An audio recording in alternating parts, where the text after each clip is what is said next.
Hello everyone, आज के इस लेक्चर में हम डिस्कस करने जा रहे हैं क्लास 10th बायोलॉजी के चैप्टर लाइफ प्रोसेसेस का एक और अच्छा सा concept and that is the human heart. Previous sessions से हम बात करते आ रहे हैं ट्रांसपोर्टेशन लाइफ प्रोसेस के ऊपर और फिलहाल हम ये समझने की कोशिश कर रहे हैं कि ह्यूमन बींग्स की बॉडी में किस तरीके से ट्रांसपोर्टेशन की प्रोसेस होती है। हमारे पास होता है एक बढ़िया सा circulatory system for the process of transportation और इस सर्कुलेटरी सिस्टम के होते हैं दो कंपोनेंट्स। एक होता है ब्लड वैस्कुलर सिस्टम और एक होता है lymphatic system. Blood vascular system के भी होते हैं तीन कंपोनेंट्स। कौन कौन से? Blood, blood vessels and heart. तो ब्लड एंड ब्लड वेसल्स के ऊपर हम बात कर चुके हैं अपने प्रीवियस लेक्चर्स में और आज के इस लेक्चर में हम बात करेंगे अपने हार्ट की। इस लेक्चर में बच्चों हम ह्यूमन हार्ट का स्ट्रक्चर पढ़ेंगे और उसकी वर्किंग भी समझेंगे।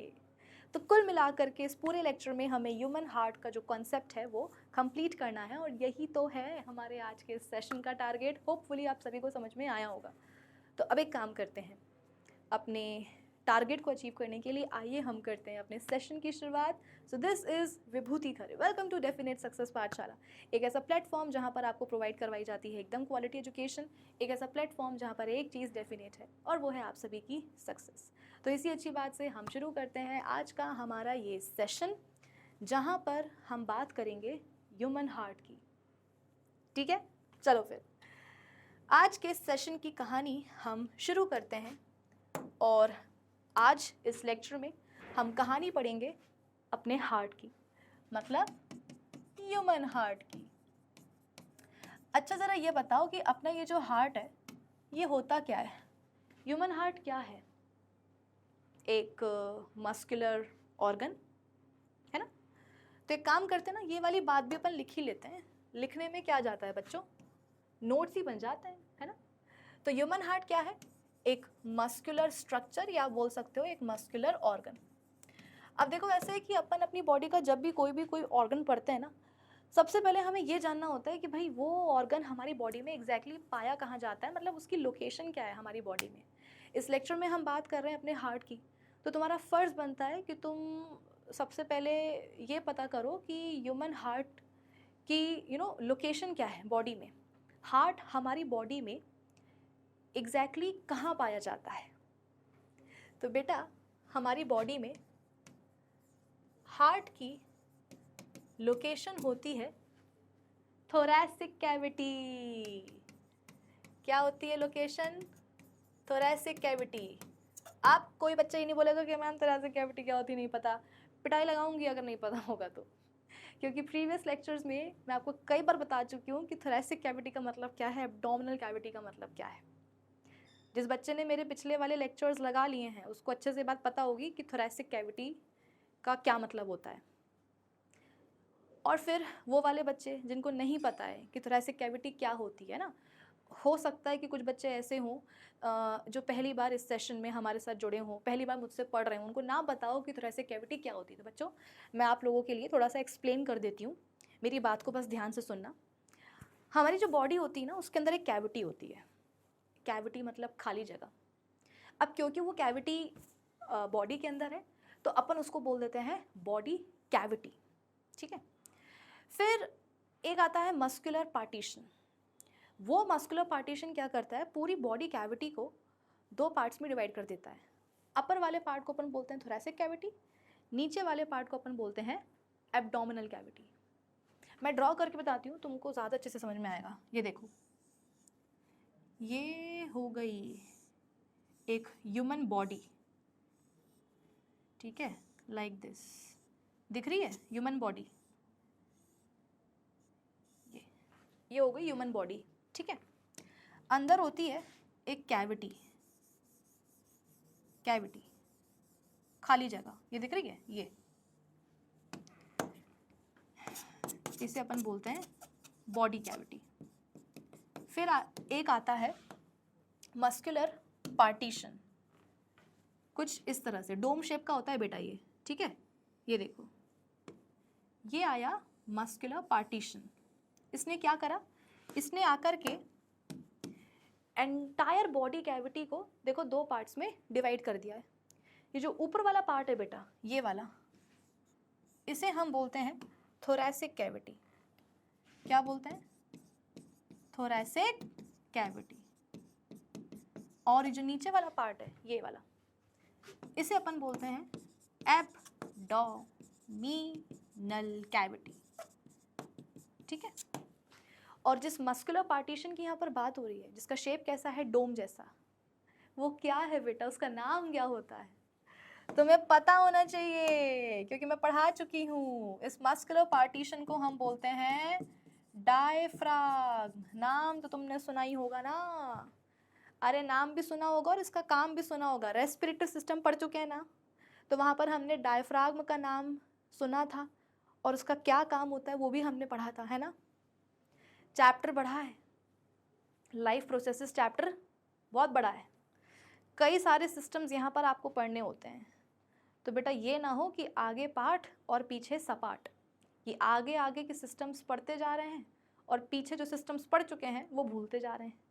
भूलना नहीं है, टाइम टू टाइम रिवीजन कर लिया करो। मतलब मैं भी आपको करवाऊंगी पूरे चैप्टर का रिवीजन, टॉपिक वाइज रिवीजन, है ना। लेकिन जब अपन ये चैप्टर पहली बार पढ़ रहे हैं तो इसको टाइमली रिवाइज करना तुम्हारे हाथ में है, ठीक है। चलो, तो ये देखो पूरी जो बॉडी कैविटी है बेटा, ये डिवाइड हो गई है दो पार्ट्स में। ऊपर वाला पार्ट थोरैसिक कैविटी, नीचे वाला पार्ट एब्डोमिनल कैविटी। और इसी एब्डोमिनल कैविटी में पाए जाते हैं कौन? Stomach, liver, pancreas, small intestine, large intestine. इन सब के बारे में अपन पढ़ चुके हैं, है ना। कहाँ पाए जाते हैं बेटा? ये पाए जाते हैं, ये पूरा तामझाम पाया जाता है एब्डोमिनल कैविटी में। लेकिन आज के सेशन में हमें एब्डोमिनल कैविटी में नहीं आना है, हमें ऊपर रहना है, मतलब थोरैसिक कैविटी में रहना है, ठीक है। अच्छा, थोरैसिक कैविटी में भी कुछ पाया जाता है। क्या? अरे हमारे फेफड़े, लंग्स, है ना। यहाँ पर देखो कुछ इस तरीके से, जगह तो नहीं है पर फिर भी मैं थोड़ा सा ड्रॉ करने की कोशिश करती हूँ। ये देखो, ये जो थोरैसिक कैविटी आपको दिख रही है बेटा, यहाँ पर पाए जाते हैं अपने दोनों लंग्स, लाइक दिस। ये देखा ना, ये देखो दोनों फेफड़े अपने कहाँ पाए जाते हैं बेटा? इसी थोरैसिक कैविटी में पाए जाते हैं, ठीक है। ना सिर्फ लंग्स पाए जाते हैं थोरैसिक कैविटी में, बल्कि आज का हमारे इस लेक्चर का जो हीरो है, हार्ट, वो भी कहाँ पाया जाता है बच्चों? इस थोरैसिक कैविटी में ही पाया जाता है। कहाँ? Between the two lungs. इन दोनों लंग्स के बीच में थोड़ी सी जगह होती है। यहाँ पर कुछ ज़्यादा जगह दिख रही है बेटा, इतनी जगह नहीं होती है, बट हाँ दोनों ही लंग्स के बीच में, दोनों ही फेफड़ों के बीच में थोड़ी सी जगह होती है। और उसी जगह में ऐसे छुप के बैठा होता है हमारा हीरो। हीरो बोले तो हार्ट, लाइक दिस। ये देखो, ठीक है। तो आज के बाद कोई तुमसे पूछे कि भैया बताओ तुम्हारा दिल कहाँ है, तो तुम क्या बोलोगे? हमारा दिल हमारे पास ही है, बॉडी में, बॉडी की थोरैसिक कैविटी में। थोरैसिक कैविटी में भी कहाँ? Between the two lungs, between two lungs, ठीक है। तो एड्रेस समझा दिया आपने सामने वाले को, हार्ट का। अब आगे बढ़ते हैं, शेप और साइज की बात कर लेते हैं। शेप बेटा होता है इसका रफली कोनिकल, है ना, कोन जैसा। वो होता है ना आइसक्रीम का कोन, लाइक दैट, है ना। वो कोनिकल शेप आपको पता होगा ना बेटा, 10th में आगो मैथ में पढ़ा होगा तुम लोगों ने, ठीक है। तो इसका शेप कैसा होता है? रफली कोनिकल, ठीक है। यहाँ पर बेटा मैं एक और पॉइंट ऐड करूँगी अभी, ठीक है। यहाँ पर मैं अभी एक और पॉइंट ऐड करूँगी, तो अगर तुम नोट्स बना रहे हो तो थोड़ी सी जगह छोड़ देना, यहाँ पर एक और मैं स्टेटमेंट लिखने वाली हूँ, ठीक है। चलो, तो इसका शेप कैसा हो गया? रफली कोनिकल। और अगर हम बात करें साइज की, तो साइज बेटा हर इंसान का जो हार्ट है, जो उसका दिल है, जो उसका हृदय है, उसका साइज होता है उसकी बंद मुट्ठी के बराबर, क्लेंच्ड फिस्ट के बराबर, ठीक है। क्लेंच्ड फिस्ट के बराबर। क्लेंच्ड फिस्ट मतलब बंद मुट्ठी, ऐसे। तो आप बोलोगे कि मैम आपने तो कहा था कि इसका शेप रफली कोनिकल होता है, तो बंद मुट्ठी का तो शेप रफली कोनिकल नहीं दिख रहा है। तो बेटा अपनी मुट्ठी को ऐसे बंद मत करो, ऐसे बंद करो। ये समझ में आ रहा है? ये देखो, ये समझे? तो बंद मुट्ठी के बराबर, क्लेंच्ड फिस्ट के बराबर होता है एक इंसान का हार्ट। ठीक है, तो वही चीज़ यहाँ पर मैंने लिख दी है। देखो ना, जब अपन अपनी मुट्ठी को ऐसे बंद करेंगे तो आपको रफली कोनिकल शेप दिख रहा होगा, है ना? ये बेस दिख रहा होगा, ये है ना, ये बेस दिख रहा होगा, ये एपेक्स दिख रहा होगा। एग्जैक्टली ऐसे ही होता है। हार्ट का जो बेटा बेस होता है, हार्ट का, देखो अपनी मुट्ठी को ऐसे बंद करो, करा, मुट्ठी बंद हो गई, तो जितना साइज तुम्हें तुम्हारी बंद मुट्ठी का नजर आ रहा है एग्जैक्टली उतना ही साइज होता है तुम्हारे हार्ट का यहाँ पर। ठीक है, अब देखो हार्ट का ये जो बेस होता है बेटा, ये बेस, ये वाला बेस, ये ना इस डायफ्राग्म के ऊपर ऐसे रेस्ट करता है। रफली कोनिकल शेप है ना इसका, है ना? तो हार्ट का जो बेस होता है, ये वाला बेस, ये सपोज ये डायफ्राग्म है, ये हार्ट है, ये हार्ट का बेस है, तो ये देखो कुछ इस तरीके से इसके ऊपर ऐसे रेस्ट करेगा, ऐसे। तो यही पॉइंट मुझे यहाँ पर ऐड करना था कि इसका जो बेस होता है, base of the heart rests above diaphragm. ठीक है, हार्ट का जो बेस होता है वो डायफ्राग्म के ऊपर ऐसे रेस्ट करता है। ठीक है, फिर इसका जो एपेक्स होता है, या ये समझो हार्ट स्लाइटली हमारी बॉडी में लेफ्ट साइड में टिल्टेड होता है। जैसे कि पहले के ज़माने में जो मूवीज़ बनती थी, अगर उन मूवीज़ में किसी को हार्ट अटैक आता था तो सब लोग अपना जो हाथ है वो यहाँ रखते थे कि oh my God heart attack आ रहा है। फिर इसके बाद में लोगों में अकल आई कि हार्ट यहाँ पर तो होता ही नहीं है, बीचों बीच तो होता ही नहीं है, वो तो स्लाइटली लेफ्ट तरफ क्या होता है, टिल्टेड होता है। तो आज की मूवीज़ में जब किसी को हार्ट अटैक आते हैं तो लोग क्या करते हैं, हार्ट अटैक आ है ना, ये लेफ्ट में हाथ क्यों जाता है उनका, क्योंकि वाकई में बेटा जो हमारा हार्ट है वो स्लाइटली लेफ्ट साइड में टिल्टेड है। ठीक है, तो मुझे लगता है कि मुझे यहाँ पर इसी के एडिशन में लिख देना चाहिए कि it is slightly tilted towards the left side, towards left लिख देती हूँ। ठीक है, कि जो अपना हार्ट है वो स्लाइटली लिफ्टेड नहीं, स्लाइटली टिल्टेड होता है, झुका हुआ रहता है टुवर्ड्स लेफ्ट साइड। ठीक है, और इसी चक्कर में क्या होता है, क्योंकि जो हमारा हार्ट है थोड़ा सा लेफ्ट साइड की तरफ झुका हुआ है, और हार्ट का ये जो एपेक्स है ये बेटा क्या करता है, जो अपना लेफ्ट लंग है उसमें जाकर के ऐसे धंस जाता है। बात आई समझ में? वैसे भी हार्ट का शेप कैसा है, कोनिकल है। ठीक है, ऊपर से ये लेफ्ट साइड में से झुका हुआ है, तो हार्ट का जो ये एपेक्स होता है ना बेटा, ये थोड़ा सा जाकर के ऐसे धंस जाता है लेफ्ट लंग में, और इसीलिए लेफ्ट लंग में एक आपको डिप्रेशन देखने को मिलता है। मैं ड्रॉ करके आपको बताती हूँ, देखो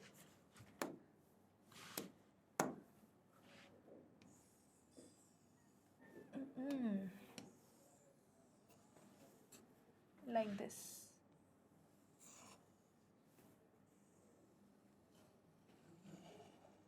ये ठीक है, तो ये आपको डिप्रेशन दिख रहा है, ये गड्ढा सा दिख रहा है लेफ्ट लंग में, ये राइट लंग है बेटा, ये लेफ्ट लंग है।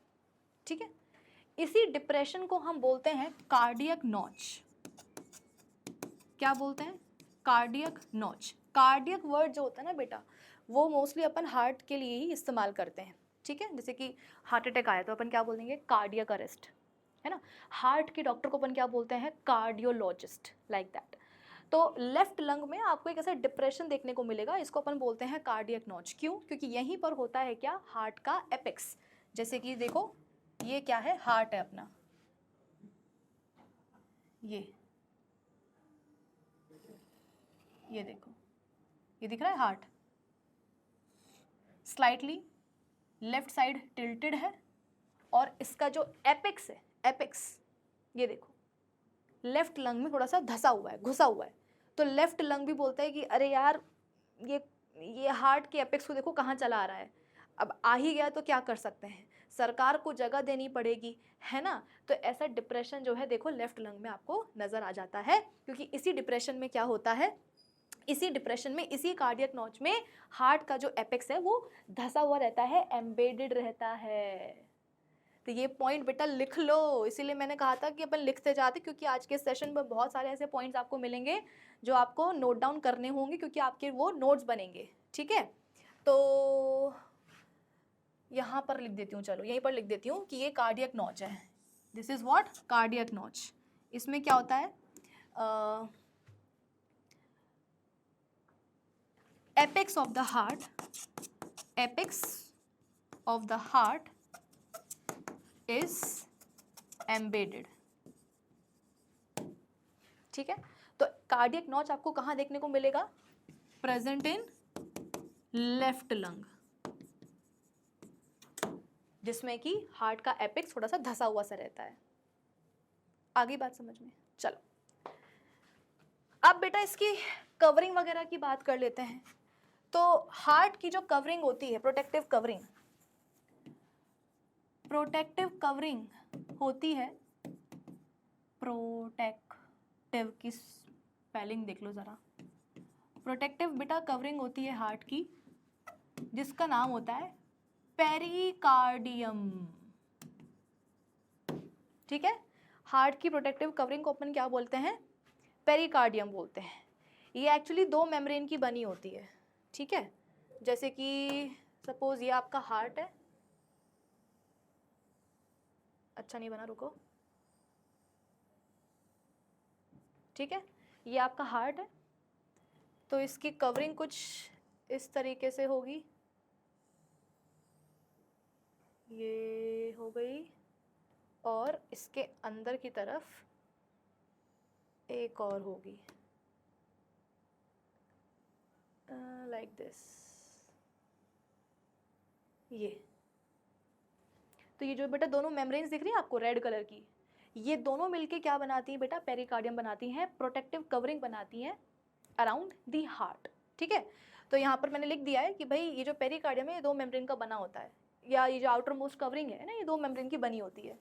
ये हो गई आउटर मेम्ब्रेन, ये हो गई बेटा क्या, आउटर मेम्ब्रेन, और ये हो गई क्या, इनर मेम्ब्रेन, ये हो गई inner membrane, outer membrane and inner membrane.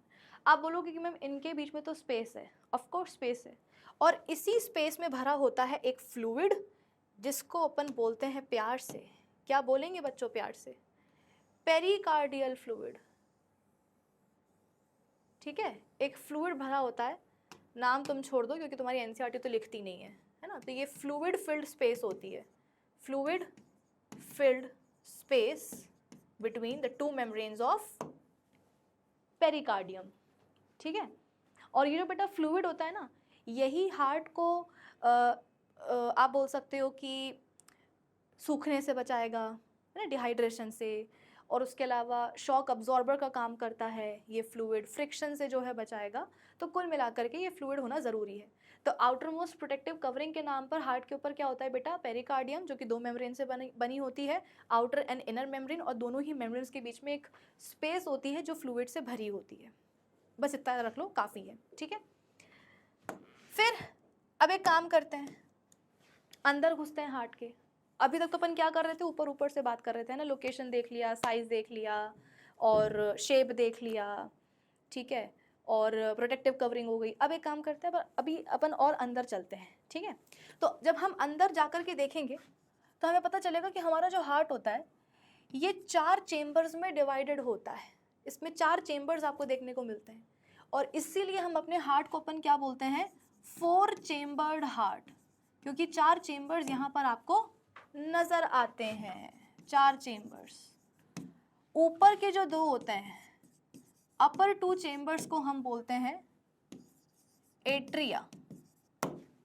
ऊपर के जो 2 चेम्बर्स होते हैं ना, देखो जैसे कि ये हार्ट है, तो ये देखो, इसमें आपको 4 चेम्बर्स नज़र आएंगे, 1 2 3 4। ऊपर के जो 2 होते हैं उन्हें हम बोलते हैं एट्रिया, सिंगुलर होता है एट्रियम, ये होता है लेफ्ट एट्रियम, ये होता है राइट एट्रियम। सुनते जाओ ध्यान से तभी पल्ले पड़ेगा। हार्ट के 4 चेम्बर्स होते हैं, ऊपर के 2 को अपन क्या बोलेंगे, एट्रिया, सिंगुलर होता है एट्रियम, तो ये हो गया लेफ्ट एट्रियम और ये हो गया राइट एट्रियम। नीचे के 2 जो चेम्बर्स होते हैं उन्हें हम बोलते हैं वेंट्रिकल्स। बच्चों क्या बोलेंगे, वेंट्रिकल्स। ये होता है लेफ्ट वेंट्रिकल और ये होता है राइट वेंट्रिकल। लेफ्ट और राइट का बेटा लोचा होता है, इसलिए ध्यान से सुनते जाओ। Left atrium, right atrium, left ventricle और राइट वेंट्रिकल। मतलब कि आप ये बोल सकते हो कि ये क्या हो जाता है, हमारे हार्ट का लेफ्ट साइड हो जाता है, ठीक है, ये हो जाता है हमारे हार्ट का लेफ्ट साइड, ये हो गया left side of the heart, और ये हो गया राइट साइड, ठीक है। अब अगर मैं बोल रही हूं कि मेरे घर में 4 कमरे हैं, तो इसका मतलब ये है कि उन चारों कमरों के बीच में दीवारें होंगी। एक बड़ा सा कमरा है बेटा, उसमें अगर मैं दीवारें खड़ी कर दूं तो क्या होगा, वो बड़ा सा कमरा कुछ छोटे रूम्स में डिवाइड हो जाएगा, है ना। जैसे कि एक बड़ा कमरा है, अब अगर मैं क्या करूं, कुछ ऐसी दीवारें खड़ी कर दूं, एक ऐसी दीवार कर दूं और एक ऐसी दीवार कर दूं, तो क्या होगा, पूरा बड़ा कमरा जो है, ठीक है, वो 4 छोटे छोटे रूम्स में डिवाइड हो जाएगा। एक ये बन जाएगा, एक ये बन जाएगा, एक ये बन जाएगा, एक ये बन जाएगा। अब मैं ये बोल रही हूँ कि हमारे हार्ट में 4 चेम्बर्स होते हैं, 4 कमरे होते हैं, तो डेफिनेटली बेटा कोई ना कोई दीवारें तो होंगी ना, कोई ना कोई पार्टीशन तो होंगे ना, जो उन कमरों को, जो उन चैम्बर्स को क्या कर रहे हैं, आपस से अलग अलग कर रहे हैं, डिवाइड कर रहे हैं। मैं बोलूँ कि नहीं नहीं कोई दीवारें हैं ही नहीं, और फिर भी क्या है, मेरे घर में 4 कमरे हैं, तो वो पॉसिबल है क्या? अगर बीच में कोई पार्टीशन नहीं होगा, पार्टीशन वाली अगर कोई दीवारें नहीं होंगी, तो मैं बोल सकती हूँ कि मेरे घर में 4 कमरे हैं। अगर मैं दीवारें खड़ी करूँगी बेटा तभी तो कमरे बनेंगे, वरना तो क्या होगा, एक सिंपल बड़ा सा रूम होगा। तो यहाँ पर भी अगर मैं बोल रही हूँ कि हमारे हार्ट में 4 चेम्बर्स होते हैं, 4 कमरे होते हैं, इसका मतलब क्या, कि कुछ ना कुछ तो पार्टीशन होगा ना, जो उन कमरों को एक दूसरे से अलग अलग कर रहा होगा। तो बिल्कुल होते हैं, ठीक है। और बायोलॉजी में पार्टीशन जो होता है बेटा, उसको अपन क्या बोलते हैं, सेप्टम बोलते हैं। क्या, सेप्टम, ठीक है। तो दोनों एट्रिया को आपस में सेपरेट करने के लिए, होता है इंटर एट्रियल सेप्टम। ये देखो,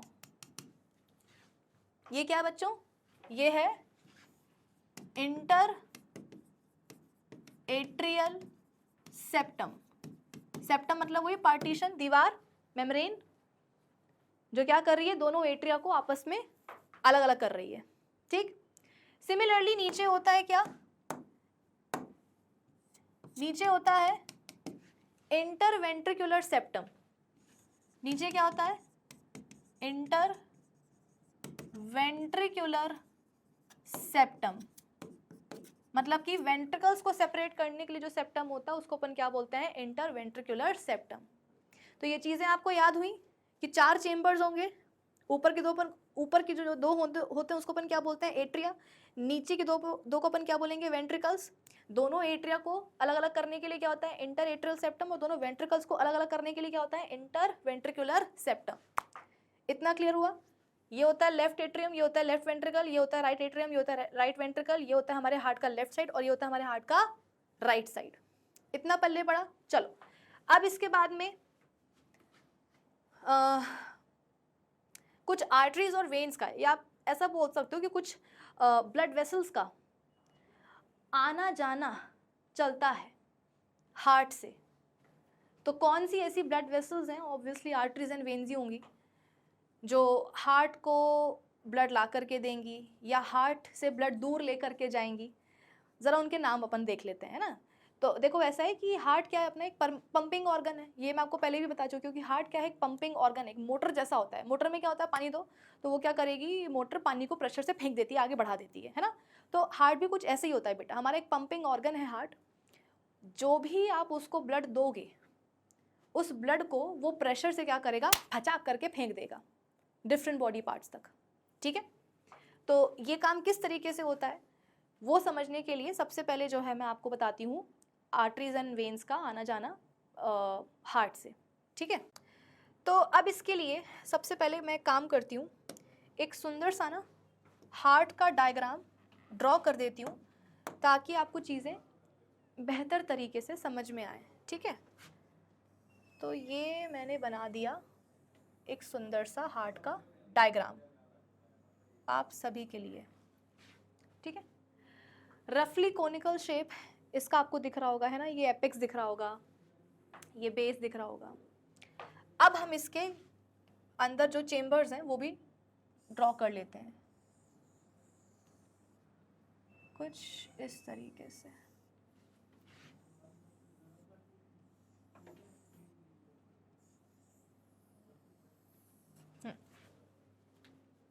ठीक है, तो ये हो गया अपना हार्ट और ये हो गए उसके चारों चेम्बर्स।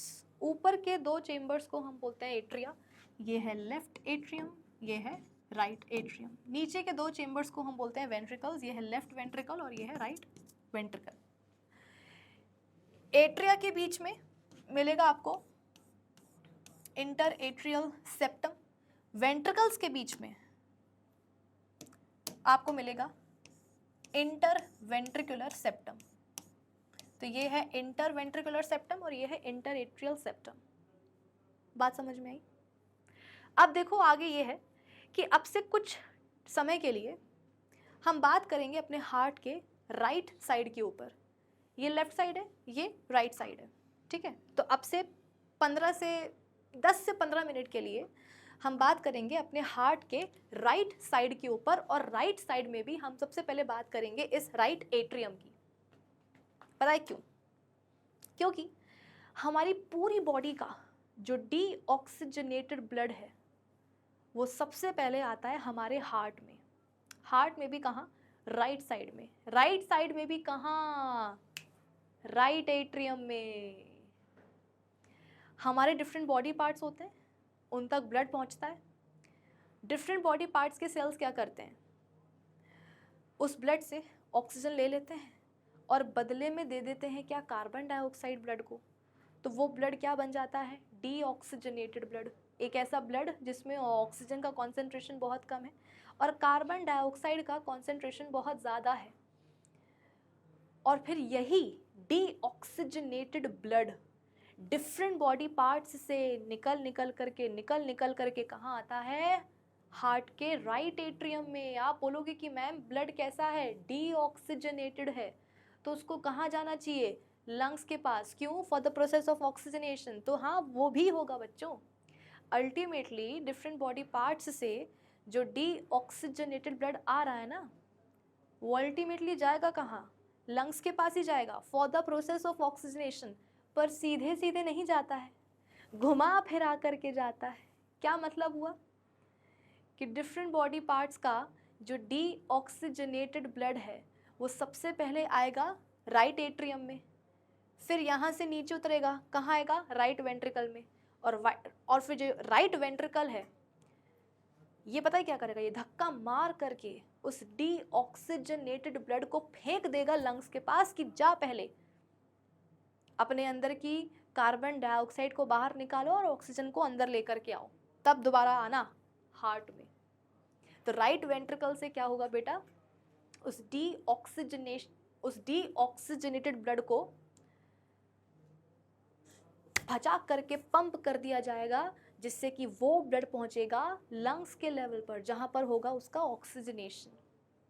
और फिर वो जो ऑक्सीजनेटेड ब्लड है वो दोबारा से हार्ट में आएगा। कहाँ? दोबारा यहीं नहीं, लेफ्ट साइड में। तो हम ये बोल सकते हैं कि हार्ट का जो राइट साइड होता है इसमें आता है डीऑक्सीजनेटेड ब्लड, और जो लेफ्ट साइड है हार्ट का उसमें आता है ऑक्सीजनेटेड ब्लड। इतना पल्ले पड़ा? आप सुनो, मैंने आपको क्या बताया कि पूरी बॉडी का जो डीऑक्सीजनेटेड ब्लड है वो सबसे पहले कहाँ आएगा? राइट एट्रियम में आएगा। तो कैसे आएगा? ब्लड वेसल्स के थ्रू। तो बेटा वो कौन सी ब्लड वेसल्स होती हैं? कौन सी वो ब्लड वेसल्स होती हैं जो हार्ट तक ब्लड लेकर के आती हैं? अरे वेन्स, प्रीवियस लेक्चर में हमने ब्लड वेसल्स के बारे में पढ़ा ना, 2 ही तरह की तो बेटा ब्लड वेसल्स होती है, एक होती है आर्टरीज और एक होती है वेन्स। आर्टरीज क्या होती हैं? वो ब्लड वेसल्स होती हैं जो ब्लड को हार्ट से दूर लेकर के जाएं, और वेन्स क्या होती हैं? वो ब्लड वेसल्स होती हैं जो ब्लड को हार्ट तक लेकर के आए। तो अगर मैं बोल रही हूँ कि डिफरेंट बॉडी पार्ट्स का डीऑक्सीजनेटेड ब्लड कहाँ आने वाला है? हार्ट तक आने वाला है, राइट एट्रियम तक आने वाला है। तो वो कैसे आएगा बेटा? ब्लड वेसल्स के थ्रू, यानी कि वेन्स के थ्रू। 2 लार्जेस्ट वेन्स होती हैं हमारी बॉडी में, 2 लार्जेस्ट वेन्स होती है बेटा, मैंने ब्लड वेसल्स नहीं बोला है, मैंने वेन्स बोला है। 2 लार्जेस्ट वेन्स होती हैं हमारी बॉडी में जो कि डिफरेंट बॉडी पार्ट्स का डीऑक्सीजनेटेड ब्लड लेकर के आती हैं राइट एट्रियम में, और उनका नाम है वेना केवा। क्या नाम है? Vena cava. एक ये वाली और एक ये वाली। अब कुछ बच्चों को लगेगा कि मैम अच्छा, मतलब पूरी बॉडी में 2 ही वेन्स होती हैं। नहीं बेटा, पूरी बॉडी में बहुत सारी वेन्स होती हैं, और अल्टीमेटली सारी जो वेन्स होती हैं वो इन 2 लार्जेस्ट वेन्स में ओपन होती हैं। ये मत बोलना कि केवल 2 ही वेन है बॉडी में, अरे ये दोनों लार्जेस्ट वेन्स हैं हमारी बॉडी की, और इनके अलावा जो छोटी छोटी कई सारी जो वेन्स होती हैं डिफरेंट बॉडी पार्ट्स की, पूरी बॉडी में जो डिफरेंट अलग अलग वेन्स होती हैं, वो अल्टीमेटली कहाँ खुलती हैं बेटा? इन दोनों लार्जेस्ट वेन्स में ही आकर के ओपन होती हैं। ठीक है, इसका नाम है सुपीरियर वेना केवा और इसका नाम है इंफीरियर वेना केवा। यह है सुपीरियर वेना केवा और यह है inferior vena cava. Largest veins हैं ये हमारी बॉडी की। ये पॉइंट मैं लिख भी देती हूँ, ये दोनों हैं largest veins of the body. Body की जितनी सारी भी वेन्स होती हैं वो अल्टीमेटली इन्हीं दोनों में आकर के खुलती हैं, और फिर ये दोनों क्या करेंगी? डीऑक्सीजनेटेड ब्लड को राइट एट्रियम तक लेकर के आ जाएंगी। ठीक है, पर एक सवाल आना चाहिए आपकी तरफ से कि मैम इसको सुपीरियर क्यों बोलते हैं और इसको इन्फीरियर क्यों बोलते हैं?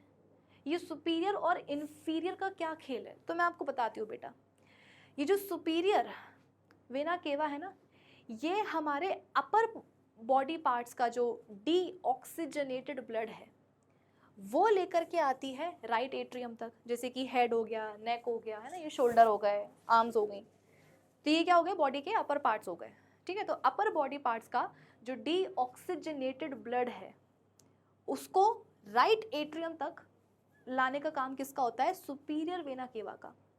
तो इन्फीरियर वेना केवा क्या करेगी? बॉडी के जो लोअर पार्ट्स हैं, बॉडी के बेटा जो लोअर बॉडी पार्ट्स हैं उनसे डीऑक्सीजनेटेड ब्लड को राइट एट्रियम तक लेकर के आने का काम होता है inferior vena cava.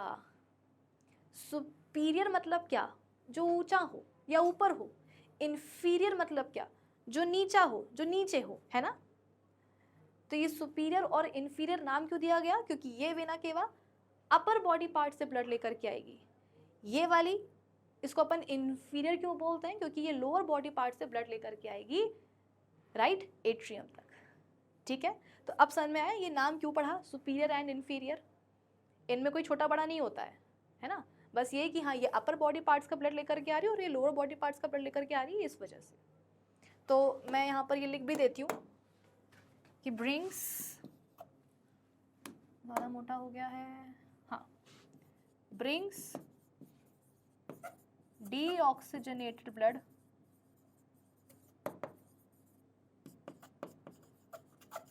from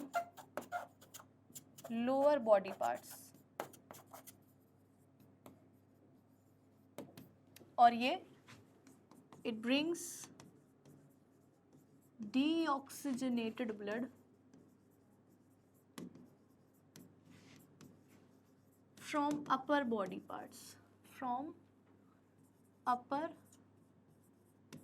body parts।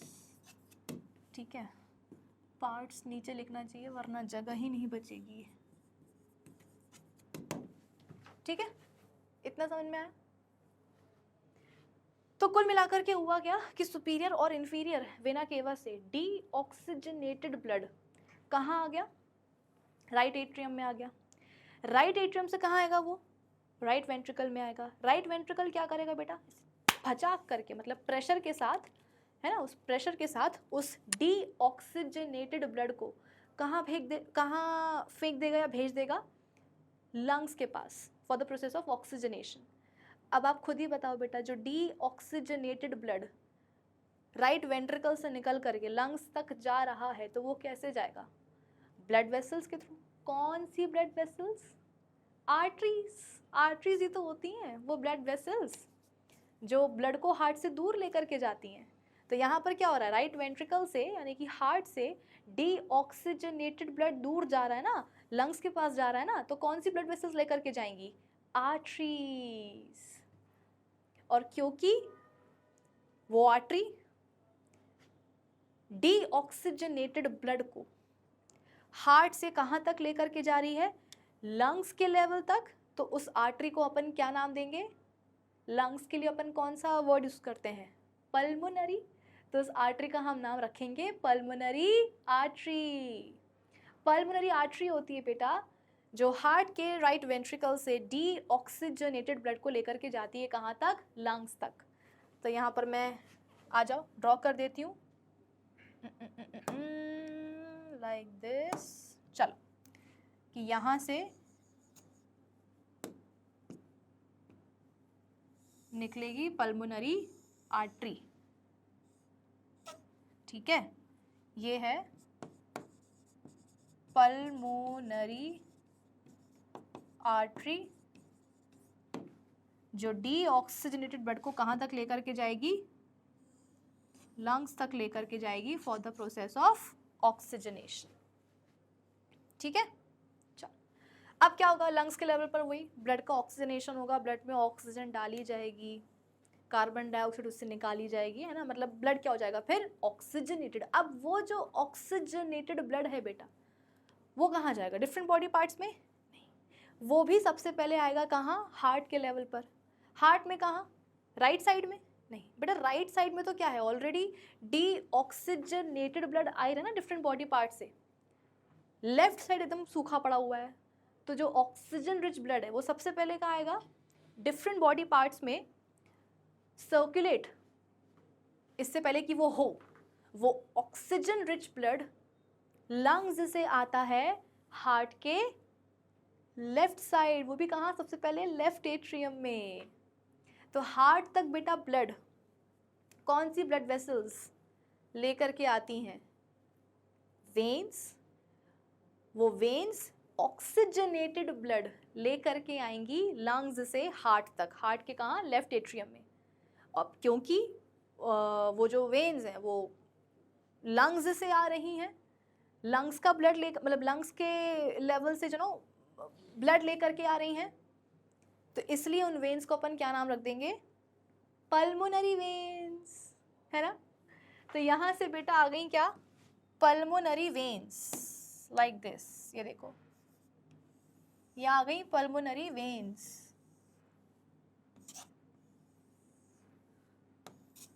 जो लेकर के आ रही हैं ऑक्सीजनेटेड ब्लड, ये हैं पल्मोनरी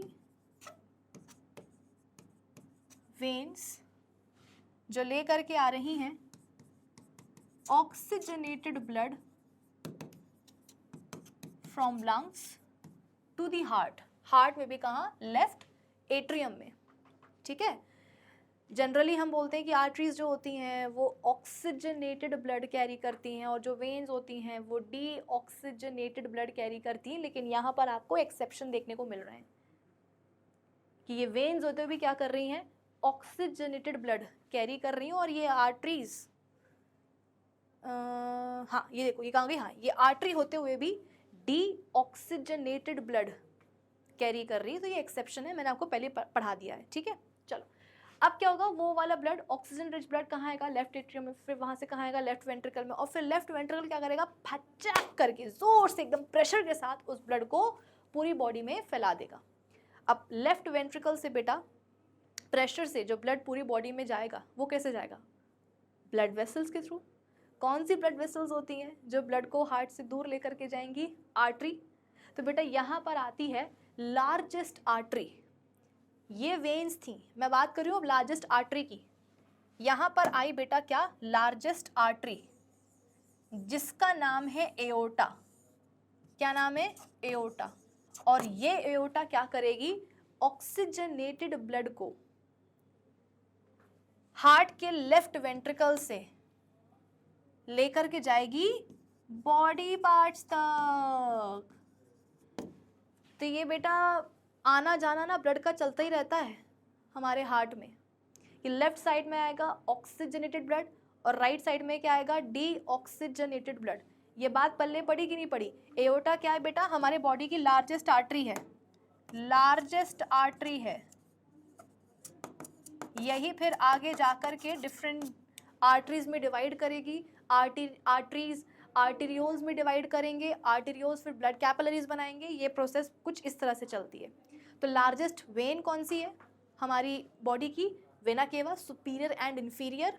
लार्जेस्ट आर्टरी कौन है, तो ये एओर्टा। ठीक है, एक बार फिर से मैं आपको रिवाइज करवा देती हूँ कि पूरी बॉडी का डीऑक्सीजनेटेड ब्लड कहाँ आएगा, राइट एट्रियम में। कौन लेकर के आएगा, superior and inferior vena cava, जो कि क्या है, लार्जेस्ट वेन्स है हमारी बॉडी की। फिर वही डीऑक्सीजनेटेड ब्लड राइट एट्रियम से कहाँ आएगा, राइट वेंट्रिकल में आएगा। राइट वेंट्रिकल से कहाँ जाएगा, लंग्स में फेंका जाएगा। कौन लेकर के जाएगा, तो पल्मोनरी आर्टरी। फिर लंग्स के लेवल पर क्या होगा, ब्लड का ऑक्सीजनेशन, फिर वो ऑक्सीजन रिच ब्लड दोबारा से हार्ट में आएगा, कहाँ, लेफ्ट एट्रियम में। कौन लेकर के आएगा, पल्मोनरी वेन्स। फिर यहाँ से कहाँ जाएगा वो ब्लड, लेफ्ट वेंट्रिकल में। लेफ्ट वेंट्रिकल क्या करेगा, उसको पूरी बॉडी में फचाक करके प्रेशर से छोड़ देगा। तो डिफरेंट बॉडी पार्ट्स तक वो जो ऑक्सीजनेटेड ब्लड है लेफ्ट वेंट्रिकल से कौन लेकर के जाएगा, लार्जेस्ट आर्टरी, जिसको अपन बोलते हैं एओर्टा। तो ये ब्लड वेसल्स का किस्सा आपको समझ में आया, पक्का। यहां पर खत्म होता है बेटा क्या, हार्ट का स्ट्रक्चर। ये पूरा कुछ आता है हार्ट के स्ट्रक्चर में, shape, size, location, position, covering, chamber, structure, सब कुछ हमने पढ़ लिया। अब हम बात करते हैं हार्ट की वर्किंग की, कि हार्ट काम कैसे करता है। ये तो पता है कि हाँ भाई पंपिंग ऑर्गन है, जो भी ब्लड आएगा उसको पंप कर देगा, बट हाउ, कैसे, वो आपको समझना होगा। तो अब मेरी बात को और भी बहुत ज़्यादा बेटा ध्यान से सुनते जाना, ठीक है। अब क्योंकि हमने सबसे पहले राइट साइड से शुरुआत करी थी, राइट एट्रियम से हमने शुरुआत करी थी, तो आ जाओ उसी से हम हार्ट की वर्किंग की भी शुरुआत करते हैं, ठीक है। देखो सबसे पहले देखो होता क्या है कि ये है आपका राइट एट्रियम, ठीक है। इसमें superior and inferior vena cava blood लेकर के आई है, कौन सा, डीऑक्सीजनेटेड। तो ये सुपीरियर, ये superior and inferior vena cava blood लेकर के आई, दोनों की दोनों मुंह उठा करके। कौन सा, डीऑक्सीजनेटेड, कहाँ, राइट एट्रियम में, ठीक है। जिस समय दोनों वेना केवा ब्लड लेकर के आती हैं राइट एट्रियम में बेटा, उस समय राइट एट्रियम की जो मस्कुलर वॉल्स हैं वो रिलैक्स करती हैं। बेटा हार्ट क्या है, देखो मैंने आपको पहला ही स्टेटमेंट यही लिखवाया था कि हार्ट एक मस्कुलर ऑर्गन है ना। ये एक ऐसा ऑर्गन है जिसकी जो वॉल्स हैं, जो वॉल्स हैं वो मसल्स की बनी होती हैं। कौन सी मसल्स की, 9th में पढ़ा होगा, कार्डियक मसल्स की, है ना। तो यहाँ पर अपन ऐड कर सकते हैं पॉइंट कि वॉल्स जो होती हैं हमारे हार्ट की, walls are made up of cardiac muscle fibre. ठीक है, इतना समझ में आया? तो हार्ट की जो बेटा दीवारें होती हैं, है ना, उसके चेम्बर्स की जो दीवारें होती हैं वो मसल्स की बनी होती हैं। तो मैंने आपको क्या बताया कि जब वेना केवा, दोनों ही वेना केवा जब ब्लड लेकर के आती हैं राइट एट्रियम तक, तो उस समय क्या होता है, राइट एट्रियम की जो मस्कुलर वॉल्स है बेटा वो रिलैक्स करती हैं, ठीक है ना। मस्कुलर वॉल्स क्या करेंगी, मस्कुलर वॉल्स रिलैक्स करेंगी, रिलैक्स करेंगी। ऐसा क्यों? ऐसा इसलिए बेटा क्योंकि अगर वॉल्स रिलैक्स कर रही हैं, अगर राइट एट्रियम की जो मस्कुलर वॉल्स हैं यदि वो रिलैक्स कर रही हैं, सॉरी, अगर वो रिलैक्स कर रही हैं तो प्रॉपर फिलिंग हो पाएगी इस चेम्बर की। अगर तो राइट एट्रियम की जो मस्कुलर वॉल्स हैं वो कॉन्ट्रैक्ट कर लें तो प्रॉपर फिलिंग नहीं हो पाएगी, मतलब ये पूरा भर नहीं पाएगा। आप इसको ऐसे समझो जैसे कि मेरे पास ये बॉटल है, अभी जो इसकी दीवारें हैं वो एकदम रिलैक्स कर रही हैं, है ना, तो इसमें आप पूरा पानी भर सकते हो, यहाँ तक आप बिल्कुल पानी भर सकते हो। वहीं अगर मैं इस बॉटल की दीवारों को ऐसे ऐसे क्रश कर दूँ, है ना, ये देखो ऐसे क्रश कर दूँ लाइक दिस, ऐसे, तो तुम्हें क्या लगता है पूरी बॉटल भर पाएगी? भर तो जाएगी, मैं मना नहीं कर रही हूँ कि इस तरह से बॉटल भर नहीं पाएगी, भर जाएगी, लेकिन फिर जब आप इस बॉटल की दीवारों को रिलैक्स करोगे तो पानी केवल हो सकता है यहीं तक आए, मतलब बॉटल फुल नहीं भर पाएगी। बॉटल बेटा फुल तभी भरेगी जब इसकी दीवारें क्या करेंगी, मस्त रिलैक्स करेंगी।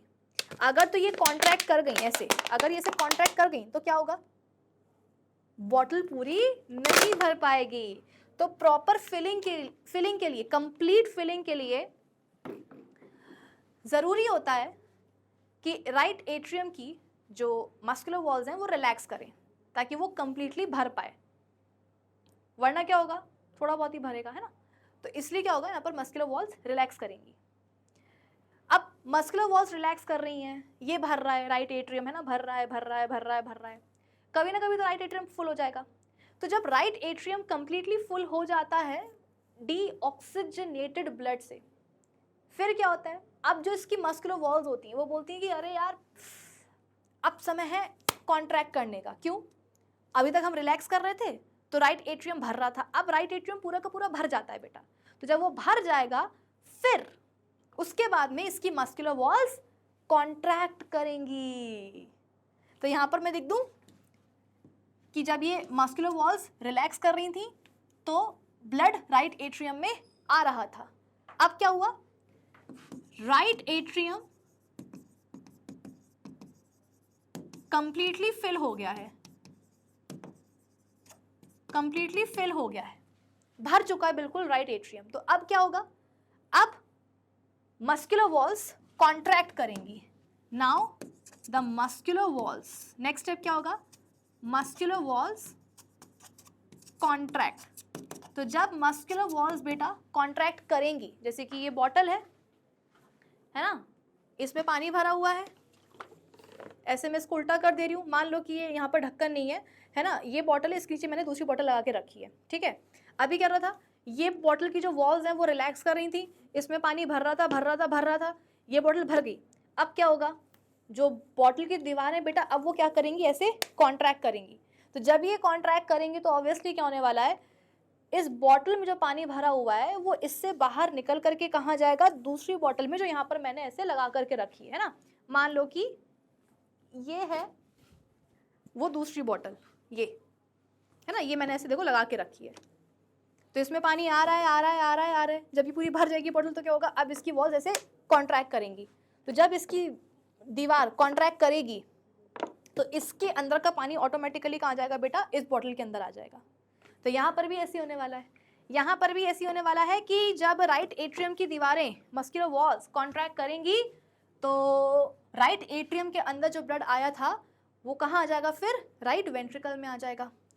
तो मैं ऐसे लिख सकती हूँ कि नाउ द ब्लड रीचेस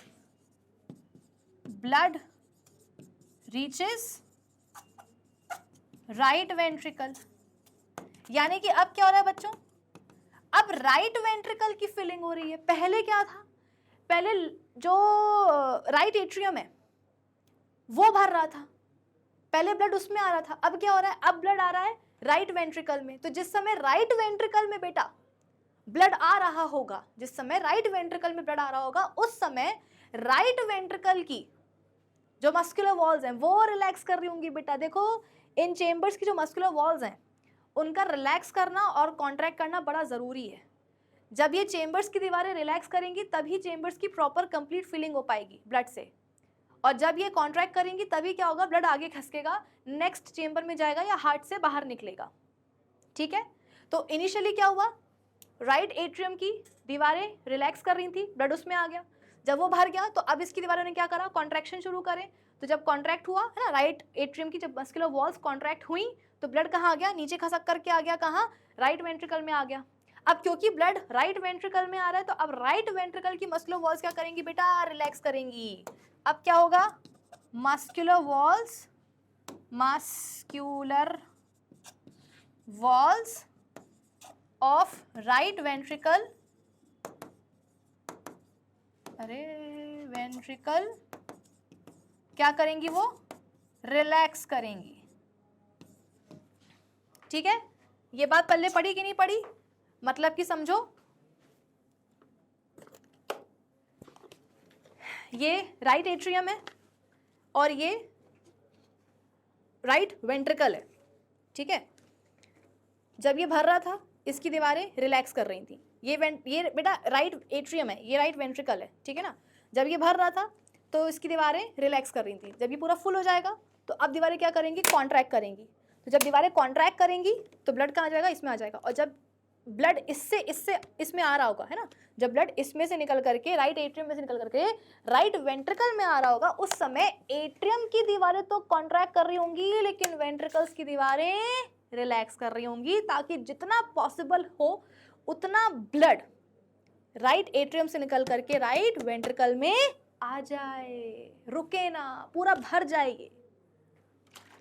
ठीक है, तो इसलिए यहाँ पर मैंने लिख दिया कि इस समय क्या होगा, राइट वेंट्रिकल की जो दीवारें हैं वो रिलैक्स करेंगी। ठीक है, अब रिलैक्स कर रही है, ब्लड आ रहा है। अब क्या हुआ, कंप्लीटली जो राइट एट्रियम का जो ब्लड था वो राइट वेंट्रिकल में आ, अब राइट वेंट्रिकल पूरा भर गया, है ना, पूरा ब्लड आ गया ना बेटा, इधर से इधर आ गया है। तो अब राइट वेंट्रिकल पूरा भर गया, तो जब राइट वेंट्रिकल पूरा भरेगा, अब राइट वेंट्रिकल की जो वॉल्स हैं वो कॉन्ट्रैक्ट करेंगी, और जब राइट वेंट्रिकल की दीवारें कॉन्ट्रैक्ट, मस्कुलर वॉल्स जब कॉन्ट्रैक्ट करेंगी तो क्या होगा, राइट वेंट्रिकल के अंदर जो ब्लड भरा होगा ना बेटा, वो फचाक करके बाहर निकलेगा, कहाँ, पल्मोनरी आर्टरी में, और फिर वो पल्मोनरी आर्टरी क्या करेगी, ब्लड को लेकर के जाएगी लंग्स के पास फॉर ऑक्सीजनेशन। ये जो ब्लड आ रहा है बेटा ये कौन सा है, डीऑक्सीजनेटेड है। तो राइट एट्रियम से कहाँ आया, राइट वेंट्रिकल में आया।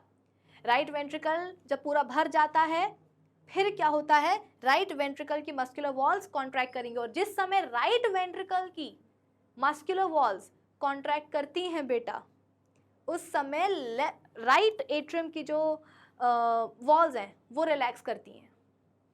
रुको, मैंने क्या बोला, सबसे पहले तुम ये देखो कि यहाँ पर मस्कुलर वॉल्स रिलैक्स कर रही थी तो ये वेंट्रिकल पूरा इसकी फिलिंग हो रही थी। ठीक है, अब क्या हुआ, ये कंप्लीटली भर गया है, now it is completely filled. ठीक है, इसकी कंप्लीट फिलिंग हो गई है, फिलिंग कंप्लीट, ऐसे लिख देती हूँ। अब क्या होगा, ये पूरा भर गया राइट वेंट्रिकल, अब क्या होगा, इसकी मस्कुलर वॉल्स कॉन्ट्रैक्ट करेंगी। नाउ मस्कुलर वॉल्स कॉन्ट्रैक्ट, जिससे कि ब्लड जो है वो प्रेशर से फेंका जाएगा, blood is throne into pulmonary artery. Pulmonary artery में वो जो ब्लड है प्रेशर से फेंका जाएगा ताकि वो पल्मोनरी आर्टरी क्या करे, उसको लेकर के जाए लंग्स तक, है ना। तो मस्कुलर वॉल्स यहाँ पर रिलैक्स कर रही थी तो फिल हो गया कंप्लीटली, फिर क्या हुआ, मस्कुलर वॉल्स कॉन्ट्रैक्ट कर गई तो ब्लड प्रेशर से फचाक करके बाहर निकला हार्ट से, राइट वेंट्रिकल से, और कहाँ आ गया, पल्मोनरी आर्टरी में। अब ये पल्मोनरी आर्टरी क्या करेगी, ब्लड को कहाँ लेकर के जाएगी, लंग्स तक लेकर के जाएगी for the process of oxygenation. ठीक है ना, अब ब्लड कहाँ जाएगा, अब जाएगा लंग्स में। लेकिन इस दौरान बेटा, इस दौरान जो राइट एट्रियम की जो मस्कुलर वॉल्स हैं वो रिलैक्स कर रही थी। क्यों? क्योंकि जिस समय राइट वेंट्रिकल अपना ब्लड हार्ट के बाहर फेंक रहा था, प्रेशर के साथ पंप कर रहा था, उस समय राइट एट्रियम फिर से भर रहा था। तुम्हें क्या लगता है? एक बार ब्लड आ गया ढेर सारा राइट एट्रियम में, फिर पहुंच गया राइट वेंट्रिकल में, फिर राइट वेंट्रिकल से चला गया कहाँ? लंग्स में। हो गया काम खत्म। एक बार नहीं होता बेटा, ये काम चलता रहता है, चलता रहता है, चलता रहता है और चलता ही रहता है। कि राइट एट्रियम में आया, वो कंप्लीटली भरा, फिर वो ब्लड कहाँ गया? नेक्स्ट चैम्बर में, राइट वेंट्रिकल में। राइट वेंट्रिकल में वो ब्लड भर रहा है, मतलब राइट वेंट्रिकल जो है उस ब्लड से भर रहा है। जब वो कंप्लीटली भर जाता है, फिर राइट वेंट्रिकल से वो ब्लड कहाँ जाता है बेटा? प्रेशर से लंग्स के पास जाता है। तो जिस समय राइट वेंट्रिकल से वो ब्लड जा रहा होता है लंग्स के पास पल्मोनरी आर्टरी के थ्रू, उस समय जो राइट एट्रियम है उसकी जो मस्कुलर वॉल्स हैं वो रिलैक्स कर रही होती, क्योंकि उस समय राइट एट्रियम में फिर से ब्लड आ रहा होता है। फिर जैसे ही मतलब राइट एट्रियम में ब्लड आ रहा है, आ रहा है, आ रहा है, राइट वेंट्रिकल ने क्या करा? ब्लड को जो है पंप आउट कर दिया, बाहर निकाल दिया हार्ट से, कहाँ? लंग्स में भेज दिया। फिर क्या होगा? फिर राइट एट्रियम जब भर जाएगा तो उसकी वॉल्स फिर से कॉन्ट्रैक्ट करेंगी, और जब राइट एट्रियम की दीवारें कॉन्ट्रैक्ट करेंगी तो अब ब्लड कहाँ जाएगा? राइट वेंट्रिकल में। और जिस समय राइट वेंट्रिकल में ब्लड आ रहा होगा बेटा, उस समय राइट वेंट्रिकल की दीवारें रिलैक्स कर रही होंगी। तो ये रिलैक्स है ना, रिलैक्स का थोड़ा सा उल्टा साइन हो गया, relax contraction, relax contraction, relax contraction. ये बेटा ये ऐसे ऐसे ना ऐसे चलता जाता है कि अगर ऊपर वाले चेंबर की वॉल्स रिलैक्स करेंगी तो नीचे वाले चेंबर की दीवारें कॉन्ट्रैक्ट करेंगी, अगर नीचे वाले चेंबर की दीवारें रिलैक्स करेंगी तो ऊपर वाले चेंबर की दीवारें कॉन्ट्रैक्ट करेंगी। तो ये ऐसे ऐसे ऐसे ऐसे बेटा होता ही रहता है अपना हार्ट। ये भी अपन बात कर रहे हैं हार्ट के राइट साइड की, अभी तो लेफ्ट साइड पढ़ना बाकी है। तो किस्सा समझ में आया कि राइट एट्रियम में ब्लड आया, जब आ रहा था तो उसकी मस्कुलर वॉल्स रिलैक्स कर रही थी। जब भर गया राइट एट्रियम तो अब उसकी मस्कुलर वॉल्स ने क्या करा? कॉन्ट्रैक्ट किया। कॉन्ट्रैक्ट किया तो ब्लड कहाँ ने लग गया? राइट वेंट्रिकल में। तो जिस समय राइट वेंट्रिकल में ब्लड आ रहा होता है उस समय राइट वेंट्रिकल की मस्कुलर वॉल्स रिलैक्स कर रही होती हैं, और जो राइट एट्रियम है जहाँ से ब्लड आ रहा होता है उसकी दीवारें मस्कुलर वॉल्स कॉन्ट्रैक्ट कर रही होती हैं। ठीक है, फिर क्या हुआ? देखते ही देखते राइट वेंट्रिकल भर गया, अब उसकी दीवारें पहले रिलैक्स कर रही थी, अब वो कॉन्ट्रैक्ट करेंगी। जब वो कॉन्ट्रैक्ट करेंगी, जोर से कॉन्ट्रैक्ट करेंगी, तो ब्लड कहाँ आ जाएगा? राइट वेंट्रिकल से बाहर आ जाएगा पल्मोनरी आर्टरी में, जो अल्टीमेटली कहाँ जाएगा? लंग्स में जाएगा। तो जिस समय राइट वेंट्रिकल की मस्कुलर वॉल्स कॉन्ट्रैक्ट कर रही थी उस समय राइट एट्रियम की मस्कुलर वॉल्स रिलैक्स कर रही थी, ताकि उनमें ब्लड आता जाए, आता जाए, आता जाए। जैसे ही राइट एट्रियम फुल हुआ, फिर से क्या हुआ? राइट एट्रियम की मस्कुलर वॉल्स कॉन्ट्रैक्ट करेंगी, जिससे कि ब्लड कहाँ आ जाएगा? फिर से एक बार राइट वेंट्रिकल में आ जाएगा। जिस समय ब्लड आ रहा होगा राइट वेंट्रिकल में उस समय उसकी दीवारें रिलैक्स कर रही होंगी। फिर क्या होगा? राइट वेंट्रिकल की दीवारें कॉन्ट्रैक्ट करेंगी तो ब्लड कहाँ जाएगा? उसके बाहर निकलेगा। और जिस समय राइट वेंट्रिकल की दीवारें कॉन्ट्रैक्ट कर रही थी उस समय राइट एट्रियम की जो दीवारें हैं वो रिलैक्स कर रही थी, ताकि एक बार उनमें फिर से क्या हो जाए? ब्लड की फिलिंग हो जाए। समझ में आई? तो यहाँ पर मैं कहीं लिख भी देती हूँ कि जिस समय मस्कुलर वॉल्स कॉन्ट्रैक्ट कर रही हैं, किसकी? वेंट्रिकल्स की मस्कुलर वॉल्स, वेंट्रिकल्स की जब मस्कुलर वॉल्स कॉन्ट्रैक्ट करती हैं उस समय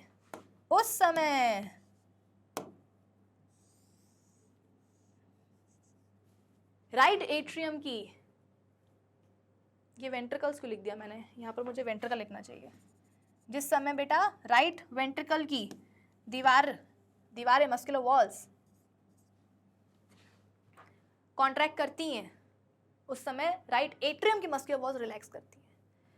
तो अगर ऊपर वाले चेंबर की मस्कुलर वॉल्स रिलैक्स कर रही हैं तो नीचे वाले चेंबर की मस्कुलर वॉल्स कॉन्ट्रैक्ट करेंगी। उसका उल्टा भी पॉसिबल है कि अगर ऊपर वाले चेंबर की मस्कुलर वॉल्स कॉन्ट्रैक्ट कर रही हैं तो नीचे वाले चेंबर की मस्कुलर वॉल्स रिलैक्स करेंगी। इतना समझ में आया? चलो, ये हो गई लेफ्ट साइड की बात। अब अपन बात करते हैं बेटा राइट साइड की, ठीक है। लंग्स में क्या हो गया, ऑक्सीजनेशन हो गया, लंग्स में हो गया है क्या, ब्लड का oxygenation, blood is oxygenated. Now this oxygenated blood बेटा कहाँ आएगा, ये ऑक्सीजनेटेड ब्लड आएगा लेफ्ट एट्रियम में। कहाँ आएगा, लेफ्ट एट्रियम में। कौन लेकर के आएगा, तो पल्मोनरी, नाम बताओ, वेन्स, पल्मोनरी वेन्स लेकर के आएंगी ऑक्सीजनेटेड ब्लड लंग्स से कहां तक, हार्ट तक। हार्ट में भी कहां, लेफ्ट एट्रियम में। तो अब जिस समय लेफ्ट एट्रियम में ब्लड आ रहा होगा बेटा, जिस समय लेफ्ट एट्रियम में ब्लड आ रहा होगा, उस समय लेफ्ट एट्रियम की जो मस्कुलर वॉल्स हैं वो रिलैक्स कर रही होंगी। रिलैक्स का मतलब समझते हो ना कि क्यों जरूरी है, क्योंकि जब वॉल्स रिलैक्स करेंगी तभी क्या होगा, चेम्बर में पानी नहीं यार दिख रहा था तो पानी मुंह से निकल गया। जब चेम्बर्स की दीवारें रिलैक्स करेंगी तभी उसके अंदर प्रॉपर ब्लड की फिलिंग हो पाएगी। अगर तो चेम्बर की दीवार कॉन्ट्रैक्ट कर गई है ना, कि ये देखो ऐसे कॉन्ट्रैक्ट हो रही हैं, तो ऐसा नहीं है, ब्लड आ नहीं पाएगा, आ तो जाएगा लेकिन कंप्लीट फिलिंग नहीं हो पाएगी इस चेम्बर की, ठीक है। तो जिस समय ब्लड आ रहा होगा पल्मोनरी वेन्स के थ्रू, कहाँ, राइट लेफ्ट एट्रियम में, उस समय इसकी मस्कुलर वॉल्स क्या कर रही होंगी, रिलैक्स कर रही होंगी, ठीक है।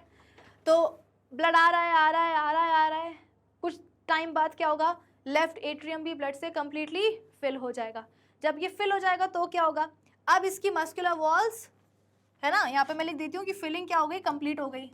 नाउ फिलिंग कंप्लीट, जब फिल हो जाता है लेफ्ट एट्रियम ब्लड से कंप्लीटली, उसके बाद में क्या होता है, अब मस्कुलर वॉल्स कॉन्ट्रैक्ट करेंगी, मस्कुलर वॉल्स कॉन्ट्रैक्ट करेंगी, जिससे कि ब्लड कहाँ आ जाएगा, ब्लड आ जाएगा नीचे वाले चेम्बर में, यानी कि लेफ्ट वेंट्रिकल में। Now the blood reaches left ventricle from the left atrium, क्योंकि ये पूरा भर गया ऊपर तक ब्लड से।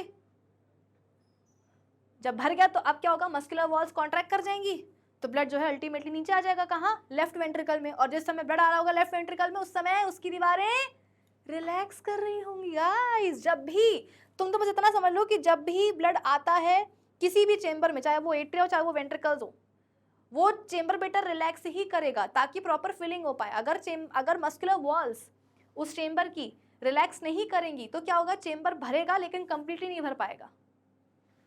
कंप्लीट फिलिंग होनी चाहिए, इसलिए हर एक चेम्बर जब उसमें ब्लड आता है तो उसकी मस्कुलर वॉल्स रिलैक्स करेंगी, ठीक है। तो इस समय क्या होगा, मस्कुलर वॉल्स रिलैक्स करेंगी, इस समय इसकी मस्कुलर वॉल्स रिलैक्स करेंगी जब लेफ्ट एट्रियम की मस्कुलर वॉल्स कॉन्ट्रैक्ट करके ब्लड भेज रही होंगी लेफ्ट वेंट्रिकल में, ठीक है। अब क्या हो रहा है, इसकी फिलिंग हो रही है। अब फिलिंग क्या होगी बेटा, हो गई कंप्लीट, और क्या, कब तक भरेगा, है ना। तो फिलिंग हो गई कंप्लीट। अब क्या होगा, अब लेफ्ट वेंट्रिकल की जो मस्कुलर वॉल्स हैं वो और जोर से कॉन्ट्रैक्ट करेंगे, फचाक करके कॉन्ट्रैक्शन करेंगे, जिससे कि जो ब्लड है लेफ्ट वेंट्रिकल में जो आया था, कौन सा वाला, ऑक्सीजनेटेड ब्लड, वो ब्लड लेफ्ट वेंट्रिकल से बाहर ही निकल जाए, कहाँ, एओर्टा में चला जाए, और एओर्टा से पूरी बॉडी में सर्कुलेट हो जाए, ठीक है। तो अब क्या होगा, अब वेंट्रिकल की वेंट्रिकुलर वॉल कॉन्ट्रैक्ट करेगी,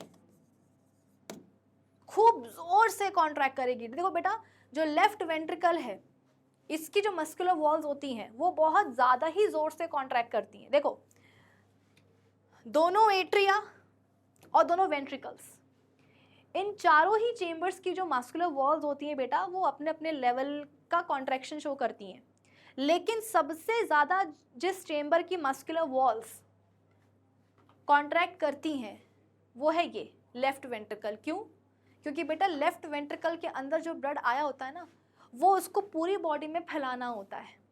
तो जितना हो सके उतने प्रेशर के साथ लेफ्ट वेंट्रिकल क्या करता है, ब्लड को पंप आउट करता है, प्रेशर से जो है उस ब्लड को वो अपने आप से बाहर निकालता है ताकि ब्लड पूरी बॉडी में फैल सके, सर्कुलेट हो पाए थ्रू आर्टरीज।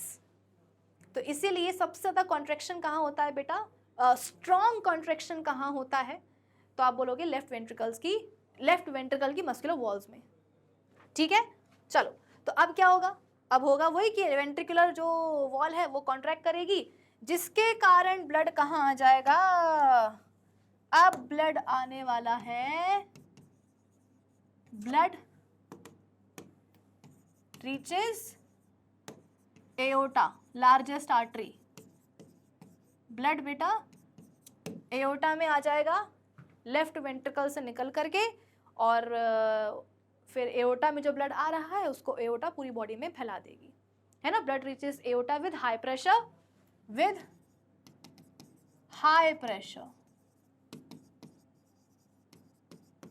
ठीक है, और फिर ये पूरी बॉडी में यहाँ से चला जाएगा।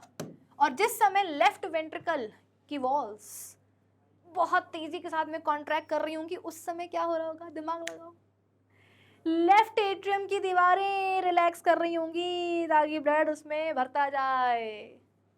तो अगर ऊपर वाले चेंबर की मस्कुलर वॉल्स रिलैक्स कर रही हैं तो नीचे वाले चेंबर की मस्कुलर वॉल्स कॉन्ट्रैक्ट करेंगी, और अगर ऊपर वाले चेंबर की मस्कुलर वॉल्स कॉन्ट्रैक्ट करेंगी तो नीचे वाले चेंबर की मस्कुलर वॉल्स रिलैक्स करेंगी। बेटा ये ऊपर नीचे ना होता ही रहता है कि अगर ऊपर वाले चेंबर की मस्कुलर वॉल्स क्या कर रही हैं, कॉन्ट्रैक्ट कर रही हैं, तो ऊपर वाले चेंबर से ब्लड कहाँ आएगा, नीचे वाले चेंबर में। तो क्योंकि नीचे वाले चेंबर में ब्लड आ रहा है तो उसकी जो मस्कुलर वॉल्स होंगी वो क्या करेंगी, रिलैक्स करेंगी। और फिर जब नीचे वाले चेंबर की मस्कुलर वॉल्स कॉन्ट्रैक्ट करेंगी तो उससे ब्लड जो अल्टीमेटली ना बाहर चला जाएगा। और जिस समय नीचे वाले चेंबर की मस्कुलर वॉल्स कॉन्ट्रैक्ट कर रही होंगी उस समय ऊपर वाले चेंबर की मस्कुलर वॉल्स रिलैक्स कर रही होंगी ताकि उसमें ब्लड कंप्लीटली भर जाए। तो ये जो वेंट्रिकल्स होते हैं ना, ये बोलते हैं कि अरे यार ये क्या पागलपना लगा के रखा है, यहाँ हम कॉन्ट्रैक्ट करके जो है ना ब्लड को बाहर फेंकते हैं हार्ट से, और वहाँ जो है ना दोनों एट्रिया फिर भर जाते हैं ब्लड से। मतलब ये दोनों जो नालायक अपने जो एट्रिया हैं, है ना, ये वेंट्रिकल्स को बहुत परेशान करते हैं कि जैसे ही इन दोनों ने अपना अपना रिस्पेक्टिव ब्लड अपने आप से पंप आउट करा, प्रेशर लगा के इन्हें बाहर निकाला, तो जिस समय ये बाहर ब्लड निकाल रहे होते हैं उस समय दोनों ही एट्रिया भर रहे होते हैं, और जैसे ही ब्लड अपना बाहर निकाल देते हैं फिर से क्या होता है, रिस्पेक्टिव एट्रिया से ब्लड आ जाता है वेंट्रिकल्स के अंदर। तो वेंट्रिकल्स बोलते हैं कि अरे हमको तो सांस लेने की फुर्सत नहीं है, यहाँ ब्लड निकाला वहाँ ऊपर से आ गया, यहाँ निकाला वहाँ ऊपर से आ गया, तो बड़ी दिक्कत है। तो ये दिक्कत अच्छी है बेटा, ये दिक्कत अच्छी है, थैंक्स टू दिस दिक्कत हम आज जिंदा रह पा रहे हैं। अगर ब्लड किसी दिन बोल दे, ब्लड नहीं हार्ट अगर किसी दिन बोल दे कि बहुत हो गया, मेरे को तो पंप करना ही नहीं, मैं थक गया, तो क्या होगा, कार्डियक अरेस्ट, मर जाता है इंसान, समझे। एनीवेज, तो ये चीज़ आपको समझ में आई कि जिस समय लेफ्ट वेंट्रिकल की दीवारें कॉन्ट्रैक्ट कर रही होंगी उस समय, जिस समय बेटा लेफ्ट वेंट्रिकल की दीवारें कॉन्ट्रैक्ट कर रही होंगी उस समय लेफ्ट एट्रियम की जो मस्कुलर वॉल्स हैं वो क्या करेंगी, वो करेंगी रिलैक्स, ताकि उनके अंदर ब्लड आता जाए, कहाँ से, पल्मोनरी वेन से। कौन सा वाला ब्लड, ऑक्सीजनेटेड। तो ये साइकिल चलती रहेगी। अच्छा, अब नेक्स्ट क्वेश्चन आपके दिमाग में ये आएगा कि मैम अभी आपने लेफ्ट एट्रियम और लेफ्ट वेंट्रिकल की बात बताई, इसके पहले आपने राइट एट्रियम और राइट वेंट्रिकल की बात बताई, तो ये मतलब एग्जैक्टली कैसे होता है कि पहले राइट साइड में आएगा ब्लड या पहले लेफ्ट साइड में आएगा। तो बेटा दोनों ही एट्रिया की जो फिलिंग होती है वो साइमल्टेनियसली होती है। मतलब ये नहीं है कि पहले ब्लड यहाँ आएगा, मतलब ये वो होता ना कि पहले मुर्गी या पहले अंडा आया, है ना, तो वही वाली बात होगी कि मैम पहले ब्लड लेफ्ट में आएगा या राइट में आएगा। नहीं, तुम तो ये समझ लो कि मुर्गी और अंडा दोनों एक साथ आए थे, मतलब कि दोनों ही एट्रिया में ब्लड बेटा साइमल्टेनियसली आता है, साथ साथ आता है।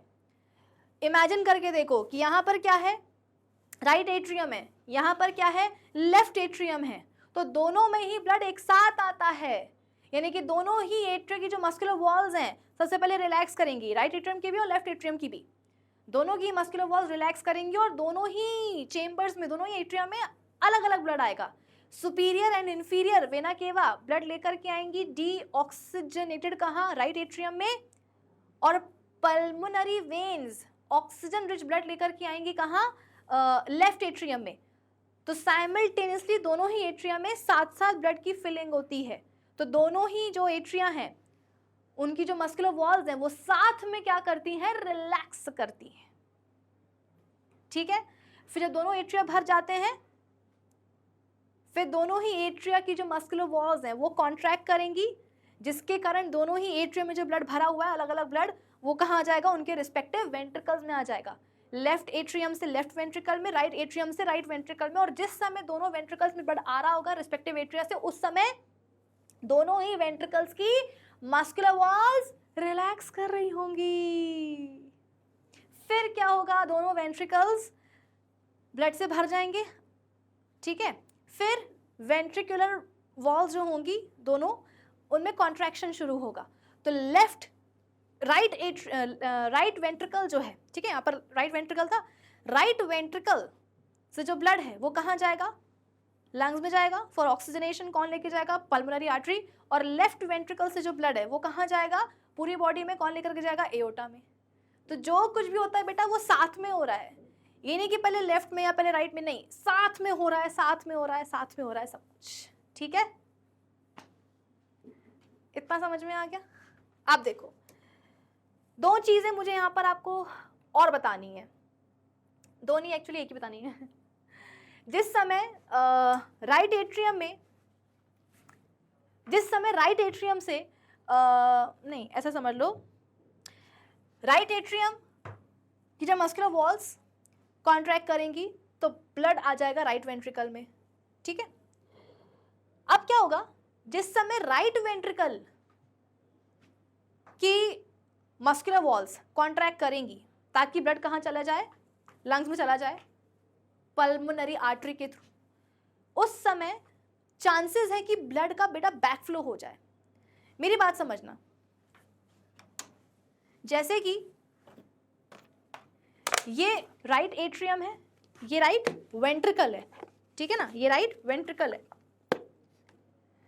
जब राइट एट्रियम की मस्कुलर वॉल्स कॉन्ट्रैक्ट करती हैं तो ब्लड यहां से निकल करके यहां आ जाता है, राइट वेंट्रिकल में आ जाता है। अब जब ये पूरा भर जाएगा ब्लड से राइट वेंट्रिकल, फिर क्या होगा, इसकी मस्कुलर वॉल्स कॉन्ट्रैक्ट करेंगी फचाक करके। और मैंने आपको क्या बताया कि दोनों जो वेंट्रिकल्स होते हैं उनकी मस्कुलर वॉल्स का जो कॉन्ट्रैक्शन है बेटा, वो एट्रियल मस्कुलर वॉल्स के कॉन्ट्रैक्शन से ज़्यादा स्ट्रॉन्ग होता है। क्यों, दोनों जो एट्रिया हैं, इन दोनों को अपना ब्लड कहाँ पहुँचाना है, अरे नीचे ही तो पहुँचाना है ना, नीचे तो पहुँचाना है, इसको पहुँचाना है लेफ्ट वेंट्रिकल में, उसको पहुँचाना है राइट वेंट्रिकल में। लेकिन दोनों वेंट्रिकल्स को ब्लड कहाँ पहुँचाना है, राइट वेंट्रिकल को तो चलो फिर भी पड़ोस में लंग्स तक भिजवाना है ब्लड को, बेटा लेफ्ट वेंट्रिकल को तो पूरी बॉडी में ब्लड को सर्कुलेट करवाना है। तो दोनों एट्रिया की जो मस्कुलर वॉल्स के कॉन्ट्रैक्शंस होते हैं ना बेटा, वो इतने विगरस नहीं होते हैं जितने कि वेंट्रिकुलर वॉल्स में जो होते हैं ना कॉन्ट्रैक्शन, वो बहुत स्ट्रांग होते हैं। क्योंकि वेंट्रिकल्स को अल्टीमेटली, दोनों ही वेंट्रिकल्स को अल्टीमेटली ब्लड को क्या करना है, हार्ट से बाहर निकालना है, पंप आउट करना है। आई बात समझ में। तो इसलिए वेंट्रिकल्स के जो कॉन्ट्रैक्शंस होते हैं वो थोड़े से स्ट्रॉन्गर होते हैं as compared to atrial walls के कॉन्ट्रैक्शन। तो अब क्या हुआ, एट्रिया की वॉल में, एट्रियम की वॉल्स में कॉन्ट्रैक्शन हुए तो ब्लड कहाँ गया, वेंट्रिकल में आ गया। अब जब राइट वेंट्रिकल की मस्कुलर वॉल्स तेजी के साथ क्या करेंगी, कॉन्ट्रैक्ट करेंगी बेटा, तो चांसेस हैं कि इसका जो ब्लड आया है वो बैकफ्लो करके, है ना, ये ऐसे बैकफ्लो करके कहाँ आ जाए, ऊपर आ जाए। दिमाग लगाओ ना, जब इसकी वॉल्स कॉन्ट्रैक्ट हुई तो ब्लड नीचे आ गया, तो अगर इसकी वॉल्स कॉन्ट्रैक्ट होंगी तो चांसेस है ना कि ब्लड ऊपर आ जाए, है कि नहीं। तो अगर राइट एट्रियम की दीवारें कॉन्ट्रैक्ट करेंगी तो ब्लड नीचे आ जाएगा, और अगर राइट वेंट्रिकल की दीवारें कॉन्ट्रैक्ट करेंगी तो ब्लड ऊपर भी तो आ सकता है ना, ऐसा ना हो, इसीलिए ये बैकफ्लो ना हो बेटा, ये बैकफ्लो ना हो, वरना पता है क्या होगा, ऊपर नीचे मतलब हार्ट में ही क्या होता रहेगा, ब्लड ऊपर नीचे होता रहेगा, बाहर निकल ही नहीं पाएगा हार्ट से, ऐसा ना हो। इसीलिए यहाँ पर एक वॉल्व पाया जाता है बच्चों, एक वॉल्व पाया जाता है। वॉल्व मतलब क्या, आप बोल सकते हो कि मस्कुलर फ्लैप पाए जाते हैं, और इस वॉल्व को हम बोलते हैं ट्राइकस्पिड वॉल्व। क्या बोलते हैं, ट्राइकस्पिड वॉल्व।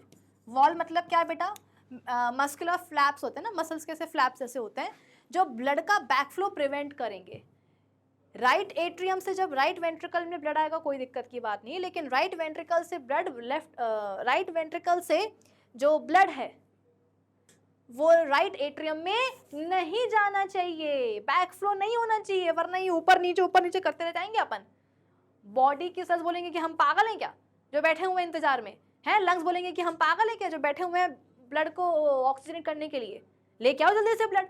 तो ये बैक फ्लो नहीं होना चाहिए बेटा। ये राइट वेंट्रिकल की जब मस्कुलर वॉल्स कॉन्ट्रैक्ट करेंगी तो ब्लड को ऊपर नहीं जाना है, उसको कहाँ जाना है, ब्लड को पल्मोनरी आर्टरी में ही जाना है, बाहर ही निकलना है।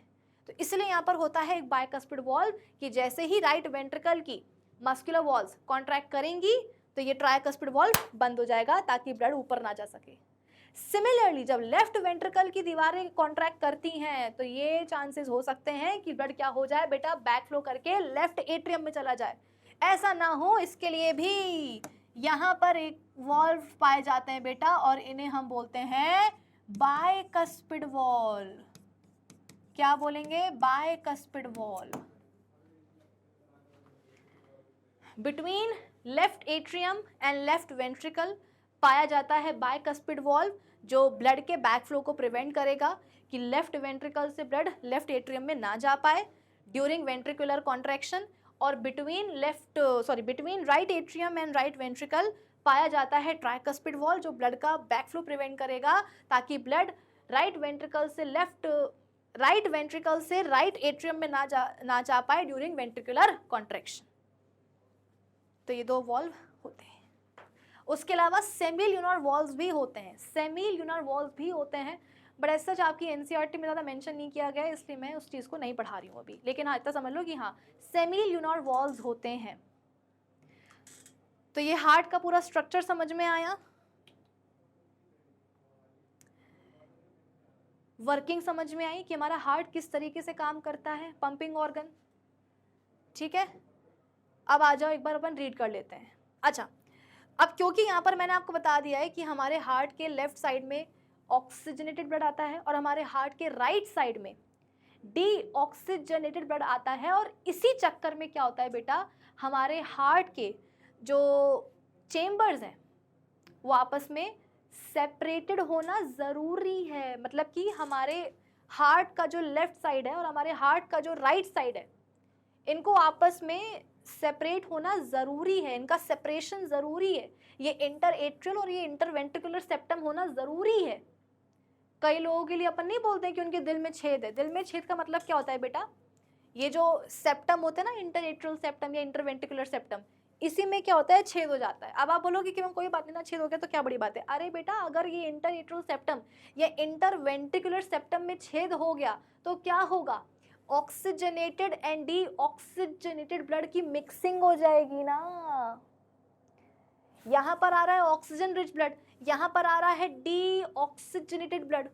तो अगर दोनों में किसी भी सेप्टम में छेद हो गया तो दोनों ही प्रकार के ब्लड्स की क्या होगी बेटा, मिक्सिंग हो जाएगी, और यही मिक्स्ड ब्लड क्या होगा, फिर पूरी बॉडी में बहेगा।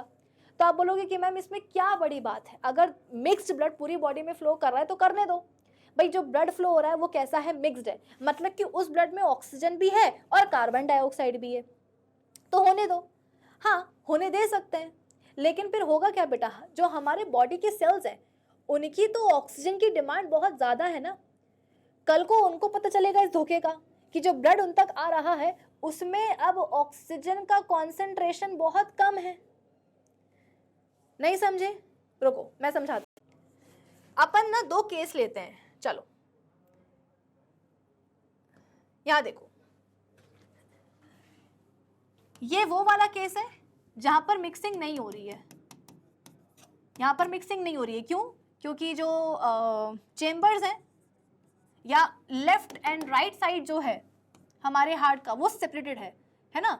When left and right side of the heart,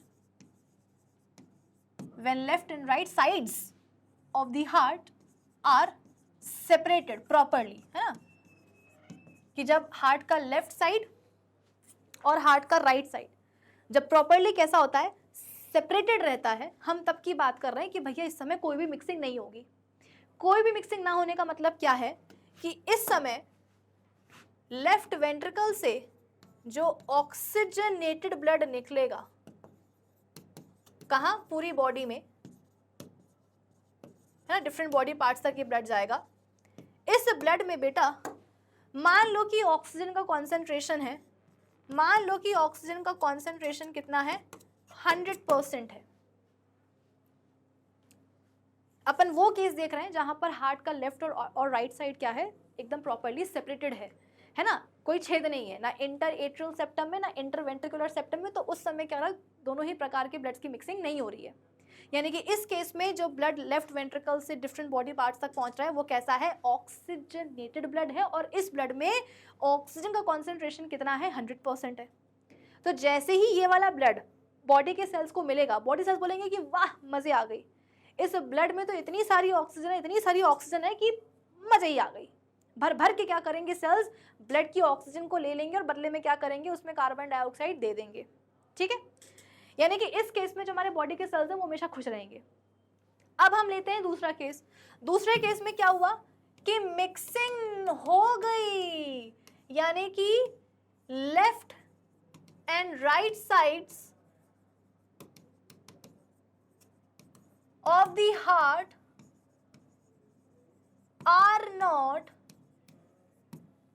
properly separated, properly separated नहीं है बच्चों। हो सकता है कि इंटर एट्रियल सेप्टम में कोई छेद हो गया हो तो दोनों एट्रिया के ब्लड क्या हो रहे हो, मिक्स हो रहे हो, या हो सकता है कि इंटर वेंट्रिकुलर सेप्टम में छेद हो गया हो कि दोनों वेंट्रिकल्स के क्या हो रहे हो, ब्लड मिक्स हो रहे हो। यानी कि कुल मिलाकर के देखो मिक्सिंग तो हो गई है।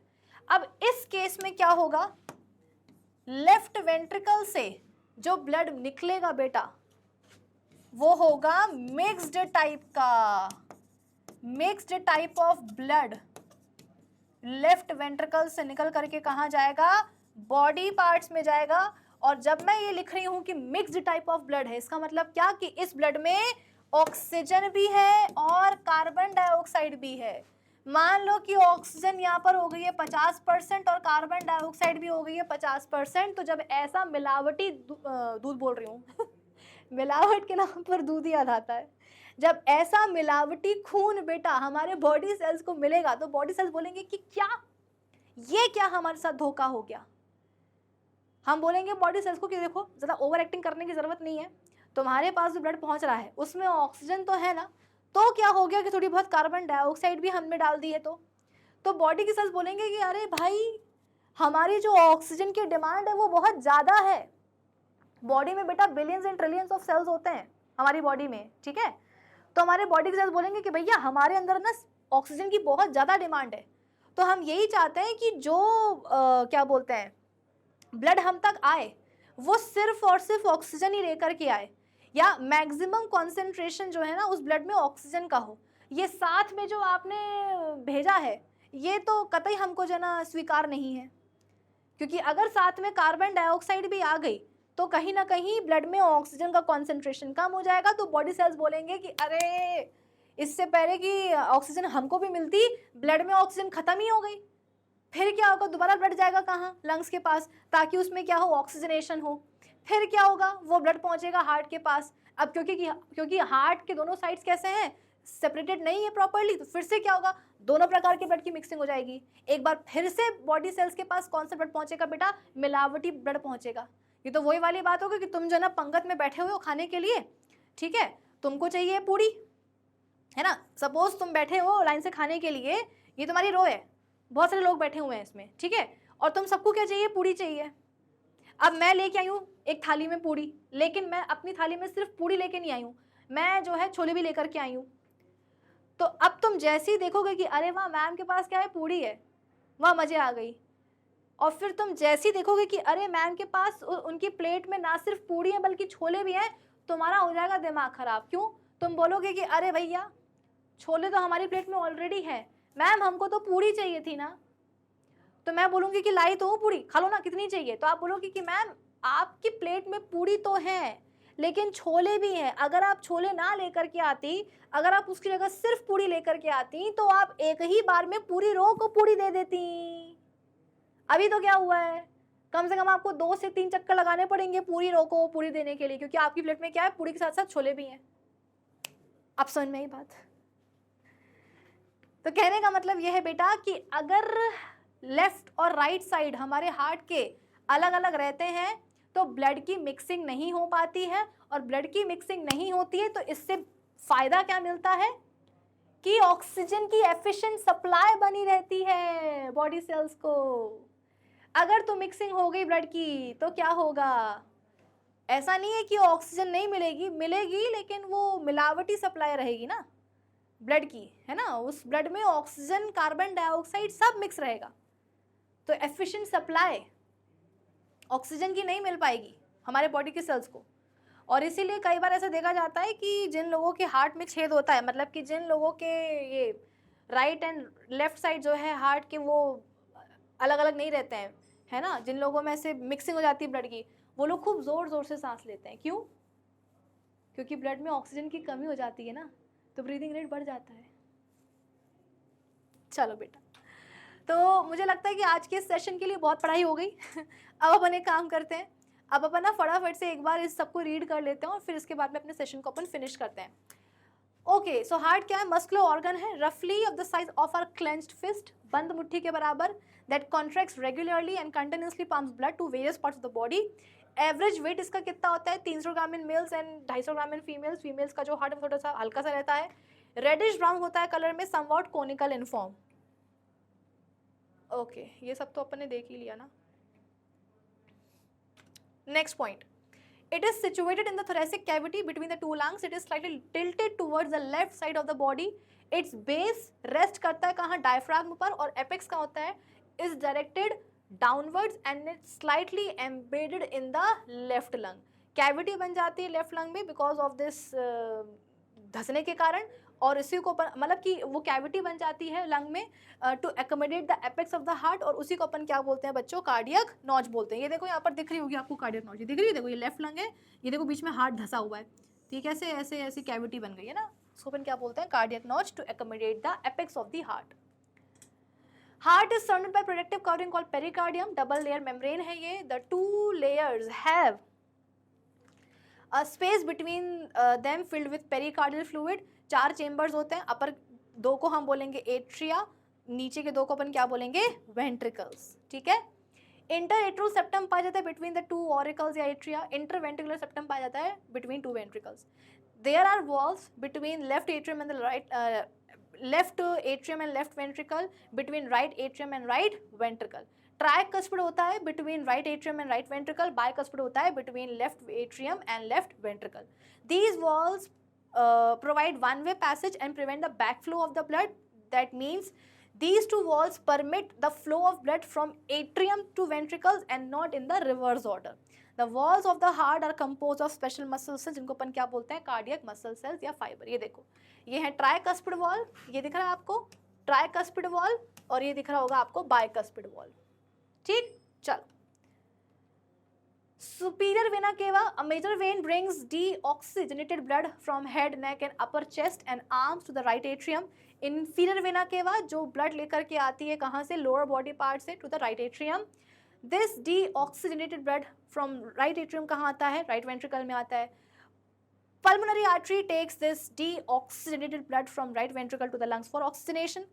फिर आती हैं कॉल pulmonary veins जो कि लेके आती हैं oxygen rich blood को from lungs to left atrium, which further goes to left ventricle। और फिर वहाँ से क्या होता है? एओटा जो कि लार्जेस्ट आर्टरी हमारी बॉडी की, वहाँ से ब्लड आ जाता है कहाँ? मतलब लेफ्ट वेंट्रिकल से ब्लड आ जाएगा कहाँ? एओटा में, और फिर पूरी बॉडी में वो फैल जाएगा। Since ventricles have to pump blood into various organs, they have thicker muscular walls and than the atria do। यहाँ पर जो मैंने करेक्शन किया था, अब आपको समझ में आएगा कि मैंने करेक्शन क्यों किया था। मैंने क्या बोला था कि क्या बोलते हैं, जो अपने वेंट्रिकल्स होते हैं उनकी मस्कुलर वॉल्स में जो कॉन्ट्रैक्शंस होते हैं वो स्ट्रॉन्गर होते हैं as compare to the contractions of muscular walls of atria, क्योंकि वेंट्रिकल्स को जो ब्लड है बेटा वो अल्टीमेटली हार्ट से बाहर फेंकना है, तो वेंट्रिकल्स की जो वॉल्स हैं उनमें कॉन्ट्रैक्शन ज़्यादा तेज होंगे एज कंपेयर टू एट्रिया की वॉल्स, और इसीलिए जो अपने वेंट्रिकल्स होते हैं उनकी मस्कुलर वॉल्स जो होती हैं बेटा वो थिक होती हैं as compare to atrial muscular walls. Atria की जो मस्कुलर वॉल्स होती है ना बेटा वो पतली होती हैं, वेंट्रिकल्स की मस्कुलर वॉल्स थिक होती हैं। क्यों थिक होती है? क्योंकि वेंट्रिकल की जो मस्कुलर वॉल्स हैं उनमें जो कॉन्ट्रैक्शन होना है वो स्ट्रॉन्ग होना है, तो इसीलिए इनकी जो मस्कुलर वॉल्स होती है वेंट्रिकल्स की बेटा वो थिक होती है और एट्रिया की उतनी थिक नहीं होती है। और अगर मैं आपसे पूछूं कि चारों चेंबर्स में से सबसे ज़्यादा थिकेस्ट मस्कुलर वॉल कौन से चेंबर की होगी, तो आप क्या बोलोगे? Left ventricle. क्यों? क्योंकि लेफ्ट वेंट्रिकल को तो बेटा ब्लड पूरी बॉडी में फैलाना है, तो लेफ्ट वेंट्रिकल की मस्कुलर वॉल्स में कॉन्ट्रैक्शन सबसे स्ट्रॉन्ग होते हैं और इसीलिए लेफ्ट वेंट्रिकल की जो मस्कुलर वॉल है बेटा वो थिकेस्ट होती है। इसीलिए देखो यहाँ पर मैंने करेक्शन से समझाने की आपको कोशिश करी थी कि ये देखो जो इसकी मस्कुलर वॉल है वो थिकेस्ट है, इसकी भी थिक है लेकिन उतनी थिक नहीं जितनी की इतनी इसकी है। ठीक है, तो ये सवाल बन जाता है बेटा कि वेंट्रिकुलर वॉल्स थिक होती हैं और एट्रियल वॉल्स कंपैरेटिवली पतली होती हैं, और थिकेस्ट किसकी होगी? लेफ्ट वेंट्रिकल की। ओके, ये भी हो गया, ये भी हो गया। अच्छा, अब यहाँ पर दो वर्ड आते हैं बेटा, डायोस्टोल और systole.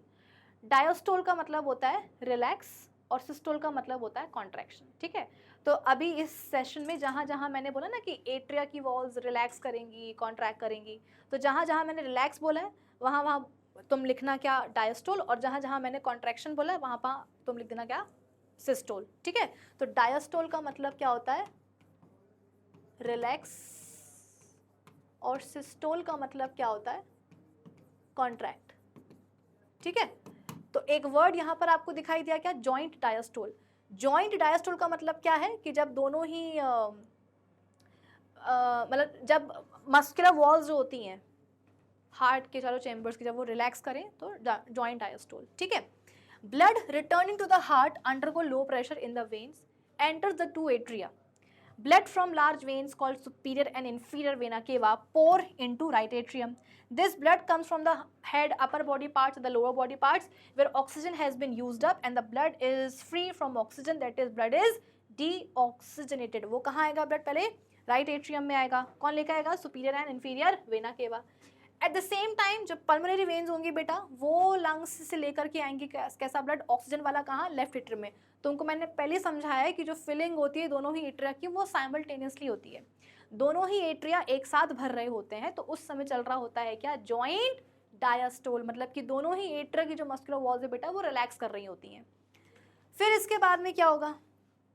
As the right and the left atria fill with blood, pressure in them rises so that the walls between the left atrium and the left ventricle bicuspid valve and between the right atrium and the right ventricle tricuspid valve open and the atria contract. इतना blood भर जाएगा दोनों ही atria में कि जो bicuspid और जो tricuspid valve होंगे बेटा वो प्रेशर से क्या होंगे? खुल जाएंगे। अल्टीमेटली क्या होगा? एट्रियल वॉल्स कॉन्ट्रैक्ट करेंगे तो ब्लड कहाँ जाएगा? दोनों वेंट्रिकल्स में आ जाएगा। तो जिस समय वेंट्रिकल्स में आ रहा होगा ब्लड उस समय वेंट्रिकल्स की वॉल क्या कर रही होंगी? डायस्टोल। तो उस समय चल रहा होगा वेंट्रिकुलर डायस्टोल। एट्रियल कॉन्ट्रैक्शन यानी कि एट्रियल डायस्टोल। यहाँ पे कुछ गड़बड़ हो गया बेटा, ठीक है, इसको सिस्टोल कर लेना। Forces pumping of deoxygenated blood from right atrium to the right ventricle and through tricuspid valve, and oxygen-rich blood from left atrium to left ventricle through bicuspid valve. That's it. ठीक है, तो आज के session के लिए बस इतना ही बेटा। आज के इस सेशन में हमने क्या करा है? हार्ट का स्ट्रक्चर और उसकी वर्किंग दोनों हमने समझ लिए। अब अगर आपको कोई डाउट होगा तो कमेंट सेक्शन में पूछ लेना। अब हम मिलते हैं अपने अगले सेशन में, तब तक के लिए keep learning with definite success Pathshala. Bye bye, have a great day. और अगर सेशन अच्छा लगा हो तो उसको लाइक करना, शेयर करना अपने फ्रेंड्स में और क्लासमेट्स में बिल्कुल भी मत भूलना। और अगर अभी तक आपने चैनल को सब्सक्राइब नहीं करा है so do subscribe our channel. मिलते हैं अपने अगले लेक्चर में। Bye bye.